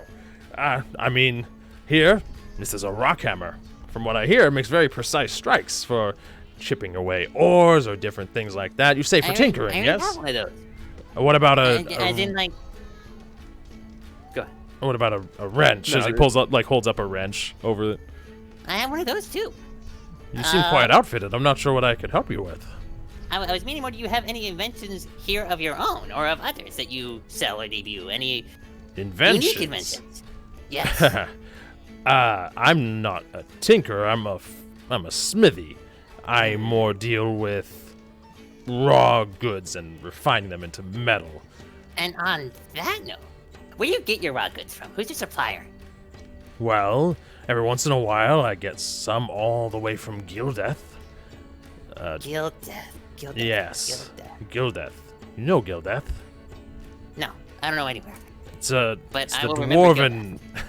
It's so that you know it's the dwarven capital in Ador. Only because they're very proud of that. I make sure. And they do most imports of raw materials or steel, all that good stuff.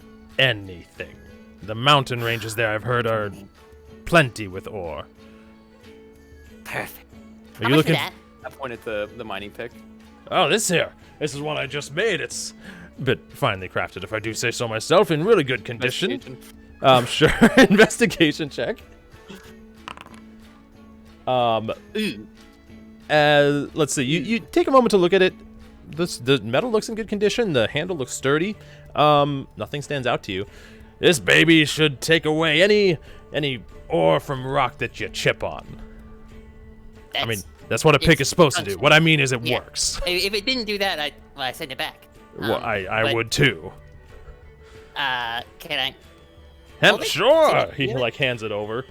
Is it larger than me? Like it's this is meant for a about normal sized person, so long probably. Yeah, it's not larger than you, but it's pretty good size. I don't have one yet, so. Okay, how much would this run me?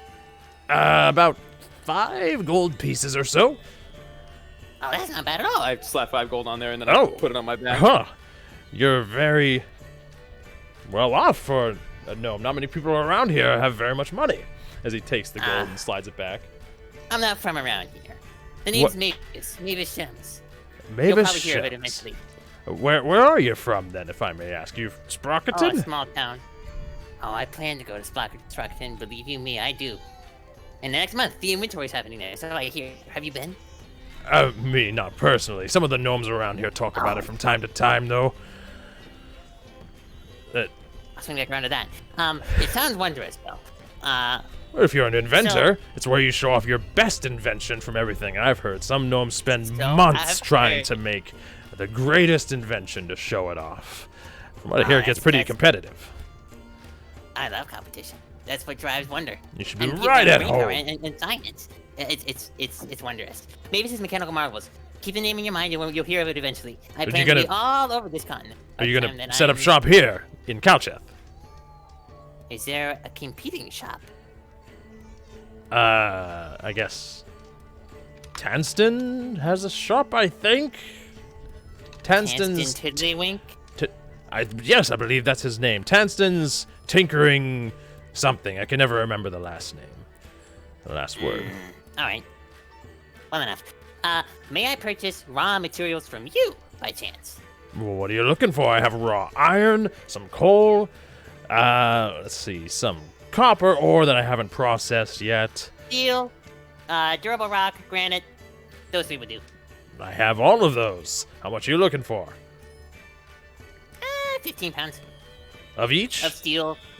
15 pounds of steel, 10 pounds of this raw stone, the hard stone, and about 10 pounds of granite. He's like gathering them up as you're saying it and like putting them in different like knapsacks that are constructed from some sort of canvas. All right. Well, let's see. For all this, the raw ore. It's a lot. I'd put this at about 10 gold pieces, probably. What say you to a direct trade?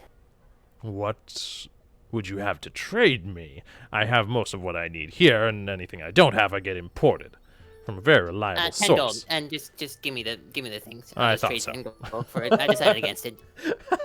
As you go ahead and take each of those different materials, you hear the door behind you.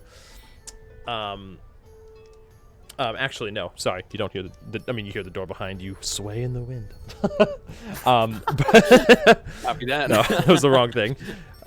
Is there anything else I can do for you? Have you heard of boom powder? Is that some sort of drug? No, it's an explosive. It's a dust that, when come in contact with either a spark or flame, explodes. If it's in a small container. Make a persuasion check.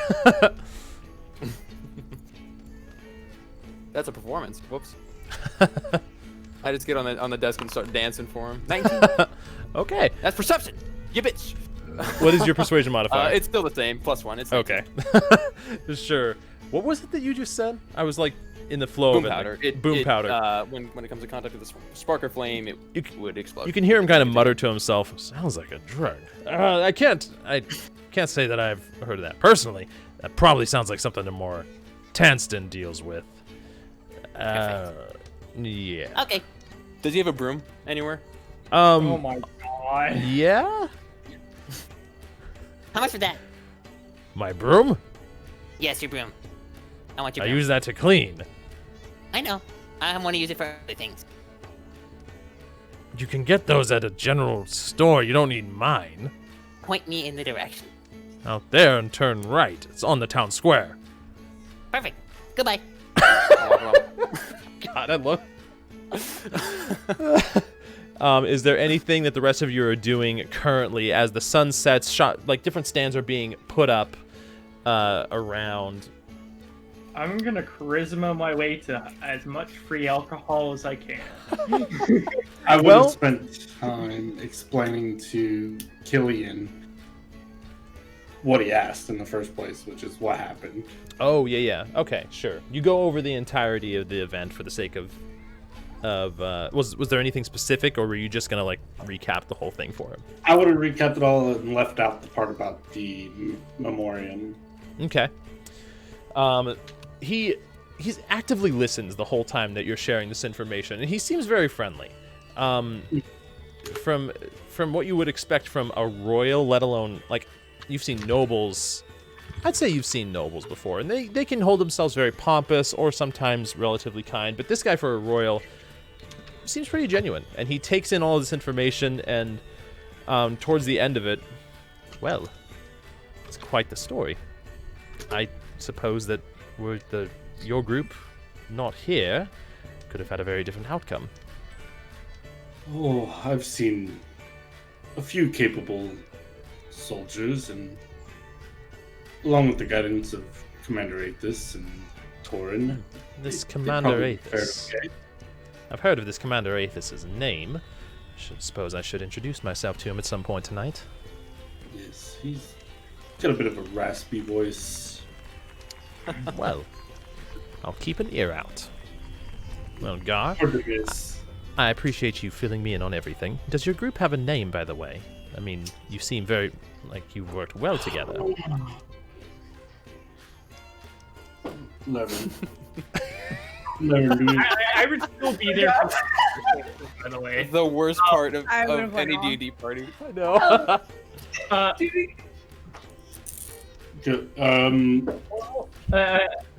as I like Gar saying, I'm like, we're all from Whisper, saying that we're all from Sunset Valley. So I'm like, well, we're not really all from there, but like we started our journey there. No, we don't really have a name. We're just Yes. a group of friends that we're on a mission.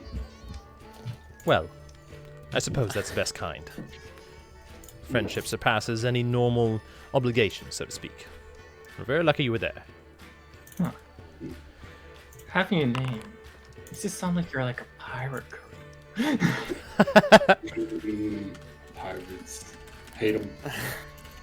Yeah, but whenever there's a group of things, it's like a group of thugs, it's a group of pirates. It's never like a group of adventurers. It's just the group of adventurers. You know? It's not like the hero squadron, it's that hero. You know, we'll think on it and we'll let you know. So that's a fantastic 4 plus Mavis. If you ever find your way towards... Wait, no, that is 4 plus Mavis. If you ever find your way towards... The 4.5. The 4.5. Well, if I ever hear of the 4.5's adventures... Oh my God. No. That was just that's not your name. Oh, God. I don't want to be known as the 4.5. Yeah, I know. Oh, yeah, I'm a 4.5er.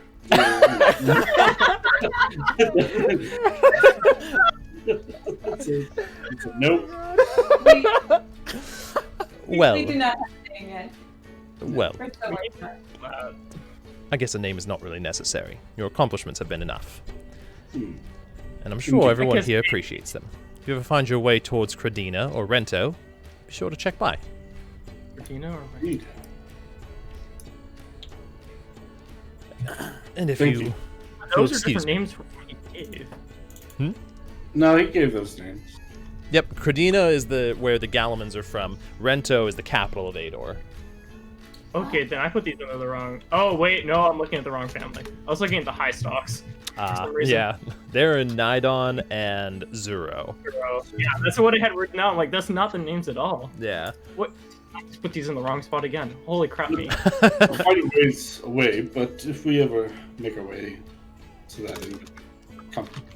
Of course. Well, I bid you all adieu. I am going to join the party, perhaps even try out that drinking game over there. I hope you all have a wonderful night. Enjoy. Drink responsibly. You as well. As he holds himself, you can see he walks very proper, but like bows to people. Before he leaves, I'm like, that sounds pretty good. Would you like a companion? A companion? Can't say I deny such a thing. Caramel at times. You know what I'm trying to say, but I can't say it. Charismatic? Charismatic at times. Well, Zeos Balrus, of course. You may join me if you wish. I'll go off with him and see what mischief we get up to. Sure. One second. I'll drink him. Josh, I'm just gonna whisper. We don't have to RP me in the broom store if you don't want. That's fine. No, yeah, that's fine. It would be like a silver piece. Okay. So I'll whisper you what I'm trying to do. Maybe I'd go to the cemetery. Sure. Classic Tom and Jerry. So as you We don't need venture... RP anything, really. I would just console literally every single person that's there, so... Okay. That's fine, but... Yeah. People there was something seem... You catch a few people that are more somber, and make a just general charisma check for me. Don't fail me now. I'll type this. It failed me now. You do manage to help a few people that seem to be like remorsing over the different things that have happened. You reassure them of that they're able to move on. You even pray over some of the different bodies, trying to help their spirits pass through if it's needed. You do see quite a group of these different rocks with names etched onto them, just like single first names of people that they want to remember that they've lost in their past. Some people immediately, like to this day, others who knows when. I need to finish this real quick.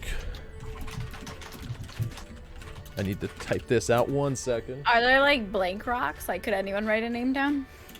Yeah. Yeah, there are actually a small grouping of rocks next to this where it seems like people just kind of funnel in and out of this place and write a name on a rock, leave it with the group, and then venture back in from this pile of small stones that are gathered up. I'd write a name on the rock. Okay. I need to finish this 1 second.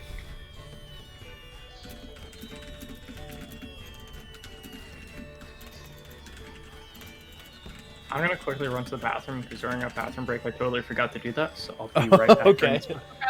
Sure. I have to finish typing this up anyway. Oh, you're good, Bryce. Don't worry about it. Okay. Larry, Yes, Gar. I don't drink, but tonight I might. Would you join me? I forget, does Laren drink? Have I seen you drink in the past when others would partake? No. I would say she doesn't. So. Oh, well, actually, if you don't want, that's fine. We could milk.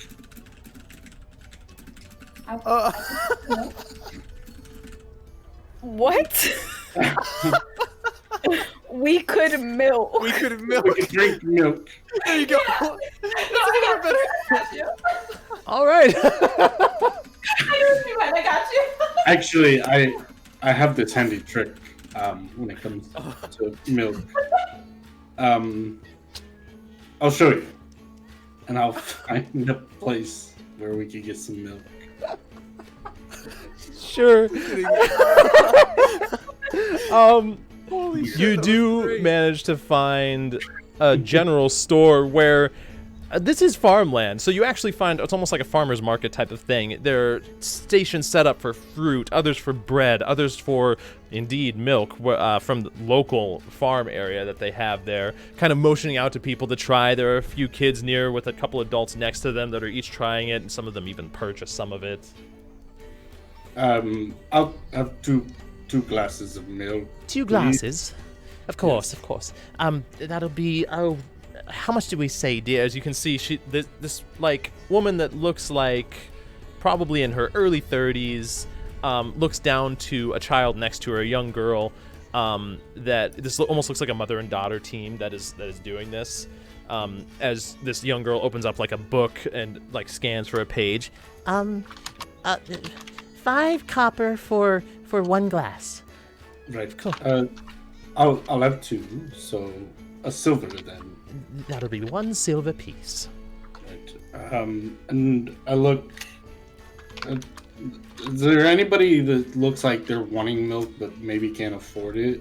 You see a small line of probably about 5 children behind you that have like a couple copper in their hand, probably given to them by their parents for this sort of thing. I'll hand over 3 extra silver and say, and for them as well, actually. For them? That's mighty kind of you, dearie. Dairy?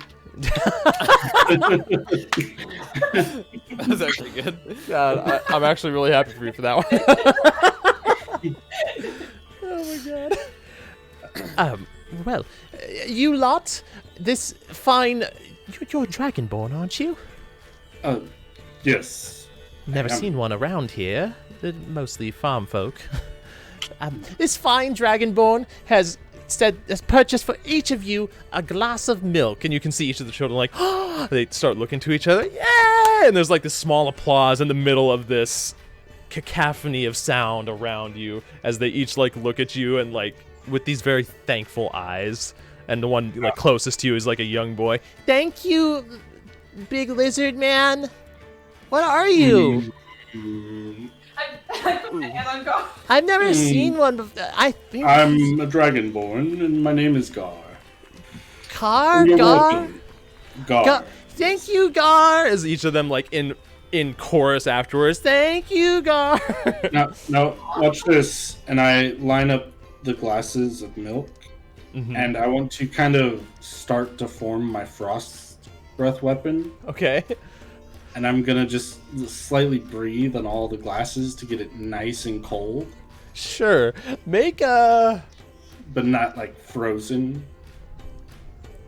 Make Just want to be like, a straight Constitution check for this. Laren, did you get my whisper? God. If you roll bad, it's just gonna be like, shh. Is that here? Yeah. Shit. Okay, so gotcha. hey, if it freezes, it's now ice cream, so even better. So you line up about 5 different glasses, one for each of the kids. As you very carefully like exhale this cold breath, crystals begin to fill the air at certain areas, and right at the end, kind of trip on a little bit of cobblestone and like let out a quick burst of air. The last one gets kind of like frosty glass on the outside, and they're like, "Whoa! Yeah, do that again!" I can't. Oh, what about the milk? I'm assuming I used my breath weapon for the day for that, right? For this, let's try a Constitution saving throw. Okay. This was just your control of it. This one would be different. Yeah, I'd say you still have access to it.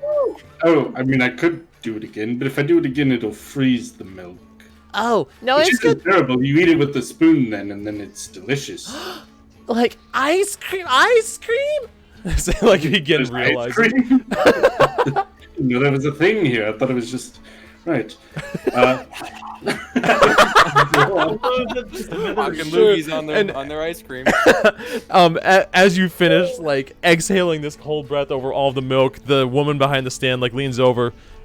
You know, there's no sugar in it. It's just gonna be like really cold ice milk. Yes. Yeah. That's fine. It's delicious. Oh, very well. I haven't tried it myself. Can't believe I haven't thought of that. You should. Well, now I'll have to. As each of the kids begin walking up and grabbing milk off of there. Right. I would kind of start. Cold. Laren, Yeah. whisper to me. Oh, okay. So what drink did In the meantime, Zeos and Killian, you guys make your way to this stand that appears to be like a long table with 5 different drinks in like these mugs on it. Okay, so we'll get back to that in a second then, Laren. With these different mugs on it, in a line and on both sides of the table. As you can see, this human with like this weird hat on. Everybody appears to be in all sorts of different attire in this place. As he greets you as you get close. Ah, welcome, welcome. If you have the stomach for a drinking game, would you like to step on by? Well, me and my friend here, you're in this general area, yeah, by this point. I'll probably arrive a little later. But... Does who? Mavis. I was like, does he recognize us? I'm wearing a coat. That's true. True. If I heard that phrase while walking around, I would turn and go towards it. Make a perception check for me. Okay. Ooh, I didn't hear shit. Oh, yeah, just like you hear somebody yelling something, you hear the word like stomach and come on by. That weird like juxtaposition of words doesn't really stand out to you. Okay. It's just so I guess I'm just wandering around trying to find the party then at that point. I mean, you're in it. In fact, no, I'm not. No. I mean our party. Group. Oh, Not, okay. Not the Sure. As I'd say you'd be able to find them pretty easily. Everybody's in this general area except for May. You don't notice May. Anyone see where May went? You'd probably find Gar first. Did you 'cause he's see where sitting May out. went, or did she state that she was heading off to anywhere in particular? Would you have stated it? That kind of depends. Is everyone already like doing their own thing? Well, when Am I Killian left? said leaving, I don't know went. when you left exactly. Like, was it before, during, or after Gar had recapped everything that happened to the portal? It was probably during. Okay. So I might have said it to Laren then. Because she probably would have been the only one around me. So, Laren, you would know that she's out with the gathering of stone that you guys saw. Different various stones that people have appeared to etch names onto. May is out in the The you said graveyard of stones? It's Is like that next what to it the is? graveyard, yeah. In this near the stones next to the graveyard. I believe she's doing some praying. Ah. Understood. She's right. How do you, after a bit of time now, Gar, because we talked about this before, how do you feel about her now? Trustworthy? She helped out quite a bit in that fight, and she didn't hesitate to jump in to save Laren when she was pulled into the darkness, so in my book, she's okay. My thoughts exactly. I think she performed quite well, actually. I was impressed. Yes. Mavis, would you like to try some of this frozen milk? As you... Is it just frozen milk? Yes. No. No, I prefer to drink my milk. Oh my Just try it. god. It's delicious. For science. Ah. Mm-hmm. What'd you put in it?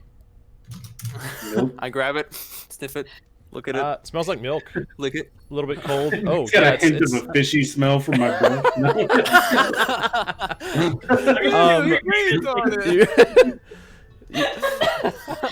Yeah, it feels like snow It's crystals. just longest tongue coming out. It's like one little lick. What's the meme with the guy eating the ice cream with the spoon and he's just like, Oh, nice. Yeah. Oh no, that one. Yeah, That's but a it 10. appears to be Yeah. like cold milk. I'm trying a little bit of it. Then oh, I had that multi-tool actually, and Yeah, one of the that's things right. that popped out is a spoon. So you see me pull out this little thing. It looks like a Swiss Army knife, basically. I push a little button, and a little tiny spoon pops out, and then I scoop a little bit up from there. It's actually quite handy. Is that one of your inventions? Yes, it is. My multi-tool of magnificence. Right. It's a mouthful to say. Everything I do is a mouthful. All right, that I just heard that. That's impressive. That's going into the quotes from Mavis. Gar, if you weren't paying attention, every single thing that I've named is meant to be somewhat of a tongue twister. Oh my god.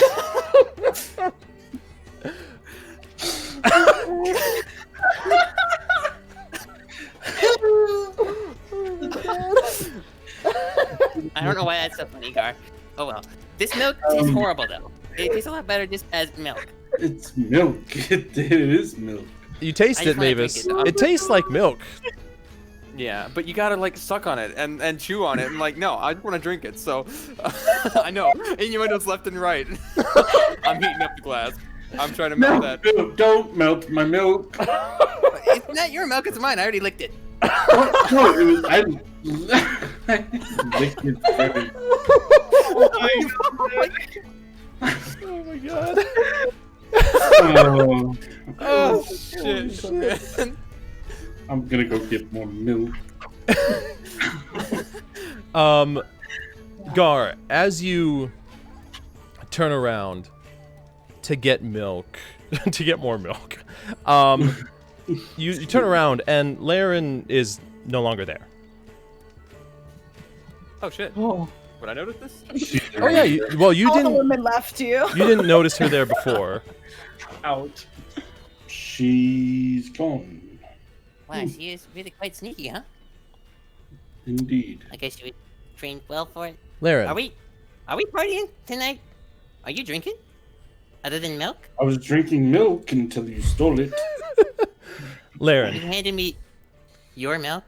I said try it. Yes. You licked it too? I didn't lick it, I was eating it. You can have it back if you want. We already melted it. Yep. Yeah, I don't want it either. I just dump it on the floor. Oh no! Oh, you can see all of the kids lined up as well. No! It's fiend. I don't get. Goodbye. With Gar and Mavis, like with this, whatever this is, near the milk station. May outside. Zeos and I can't remember this guy's name. Zeos and Killian lining up at this drinking competition. Laren, you find your way down a few alleyways. making your way through as the distant sounds of the party kind of fade. You count the alleyways, 1, 2, as you're going through, and turn down a very particular one. You travel a bit further down there until the road begins to grow very thin, probably only about 5 feet wide or so. As you travel down, you see an open door on your left that stands out among the rest. Every door here is shut, except for one that remains open. There appears to be a subtle orangish light emanating from within the room. I'd walk in. Okay. I check first for traps and such. Sure. Make an investigation check. Anything amiss? As you take a moment outside of this doorway, before making sure to breach any form of entry here, you look around. There's no tripwires. There doesn't appear to be anything around the edges of this. The door appears untrapped, from the best you can tell. Okay. I would walk in. As you walk in, there are several candles inside that kind of illuminate the room a bit. There is a symbol on the floor that's kind of covered in bits of dust and dirt. As you enter the room, a gentle breeze kind of comes in and kicks up on the floor, and you see this. Make a history check for me. All right. E. The symbol seems familiar, but you're not. It's like it's not ringing any bells. It's like right on the tip of your tongue. You swear you know it, and as you're trying to figure it out, from behind you, you hear the door. As you're standing in the room now, kind of standing over this symbol, as you hear the door and you hear a voice. Don't scream. Wouldn't help you anyway.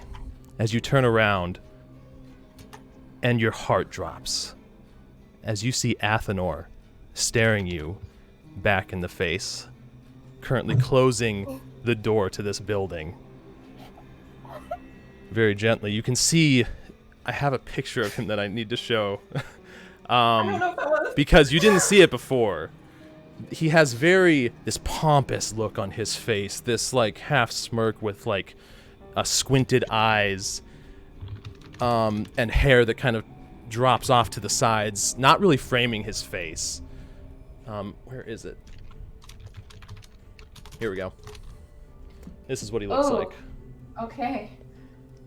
Got that death glare going on. Yes, he does. Ugh. The fuck? One second, I have to close this stuff. The distant sounds of this party, it's like this cold feeling rushes over you.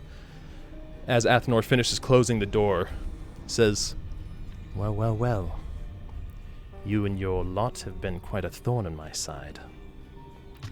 First the plans for the tower of that goddess. Good, you say. Feisty. I like that. And now, even with the happy accident of the aftermath of this portal connecting to the same place, and you had to go and ruin that as well. You're beginning to become a nuisance that I'll have to deal with. But not yet. You see, there's still a chance you can be of some use to me. Is that so?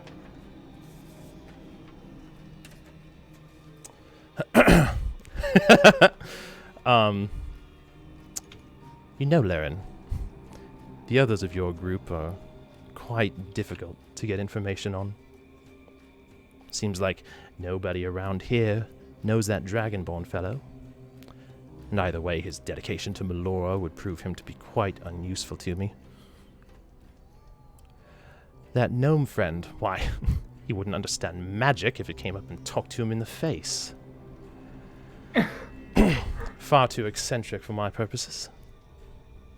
Your elven friend is a mystery, though like the gnome. Far too unpredictable for my tastes. And that new individual with you, the human. I don't even know her name, let alone her mannerisms. But you, Laren. You were surprisingly easy to get information on. You see, I know Alec taught you in the ways of being a scout. I'm just seeing this in the side of my eyes and I'm really trying to...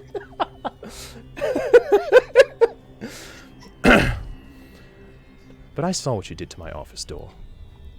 You picked that lock like it was nothing. And that's definitely not something Alec was very good at.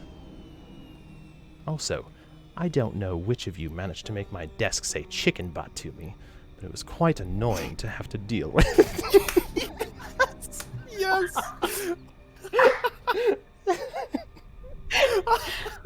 I'm so happy.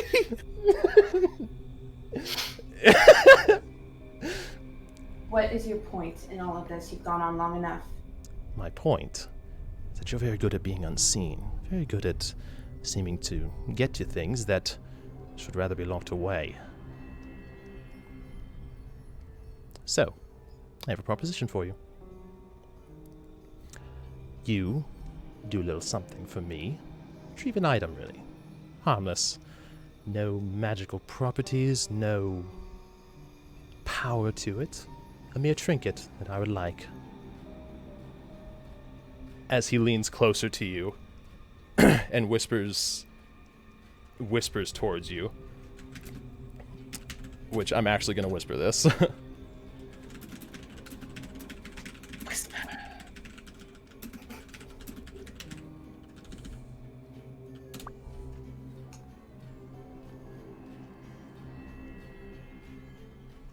As he backs up with a smirk on his face. What is this item you need? Well, I was hoping you'd ask. And that's where we'll end the session tonight. Ah! No! I still haven't got drunk with Killian yet. Yep. Oh my god. You're gonna make me wait 3 weeks to get drunk with Killian. Yeah, that's where we're gonna leave off for a month. Come on. Yep. It's 11 on the dot. It was perfect timing. We'll see. Yeah, What it's is possibly. this? Oh shit. Oh man. Why are you sneaking off the on easiest the way to road, get information. Oh man. I invite you to a my nice cold girl. glass of milk. What kind of shitty you made it this week? Friendship is over. Oh man. All right. Well, everyone, that was actually really good. I mean, there was a few points where I had to look up some things for different areas, but for an improv session, I am happy so with that. happy his desk said chicken butt. and that actually worked. No. Yes. Oh my god. God. That's awesome. Yeah. Can't with you. That's where we'll leave it for 3. Yep. Potentially 3 weeks. Such a good. I was in such a good mood too. Oh man. All right. Let's go ahead and find somebody to raid. Good. That man didn't know nothing about me. That's how I like it. That's true. Yep. All right. For calling my girl easy, I'ma fight you. For real. Not Especially as when- May, but I'ma fight you. She's the Oh, only God. one we know jack shit about, and apparently this guy knows everything about her? The fuck? Oh shit.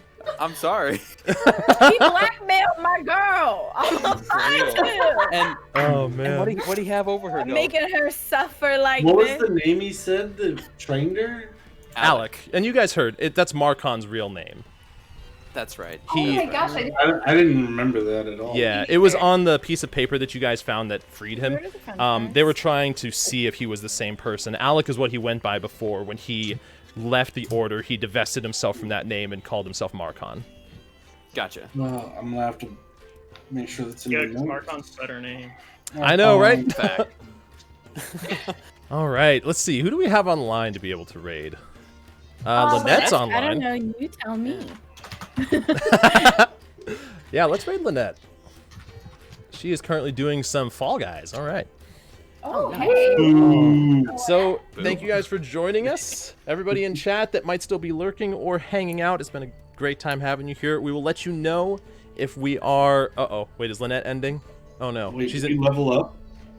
I will let you guys know about XP after the session. In like a week. After the stream ends. I'll get back to you guys. Okay, cool. Stream? Lynette does not appear to be ending, so we'll bring the party that way. Hooray. But, what was I saying? Oh, yeah, I don't know if we'll be here next week. I hope we can, but we'll keep you guys updated in Discord as always. Good night, all. I looked over, and Jared was like... Jared was like, Athenor! Oh, Tom freaking got him. Killed me. Yep. Okay, so let's go with any of these. That fuck. Amen to that, Jared. For real. Oh, seriously. But yeah, I'll let you guys know in Discord, and hopefully we'll be able to have a session next week. Do we know Torin's last name? Torin? Eminent Thomas. Nebuchadnezzar.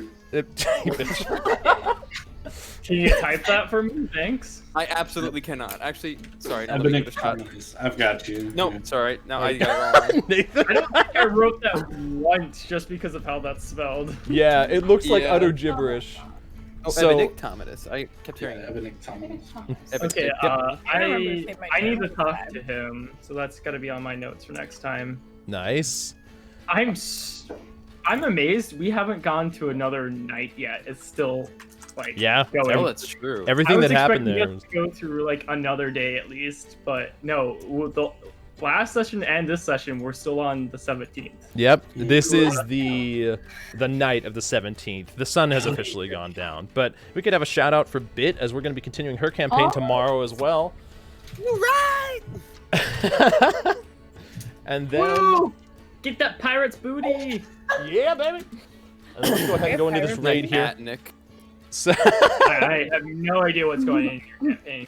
Well, yeah, guys. if you do it's easier. I just know I like sitting in to You listen just to tab it. Nathan talk in a British accent and listen to Josh talk like a peewee and That's why I'm there too, if I'm being honest. and Nick talk with the like stutters and Right all then. that. right. It just literally sounds the same. Minnows. True. I Okay. just like listening to you guys. I don't know what's happening, but it's Yeah. fun listening. We don't know what's happening either. It's true. Fucking facts. So everybody in chat, We're if anybody way out of our depth. is currently lurking, if you want to at least join for the raid, y'all can go back to your lurk afterwards. Thank you guys for joining us. We will see you maybe next week, but if not, it'll be a little while. Stay tuned in Discord. We love you guys. Have a wonderful rest of your weekend. See you fudging later. Thank you.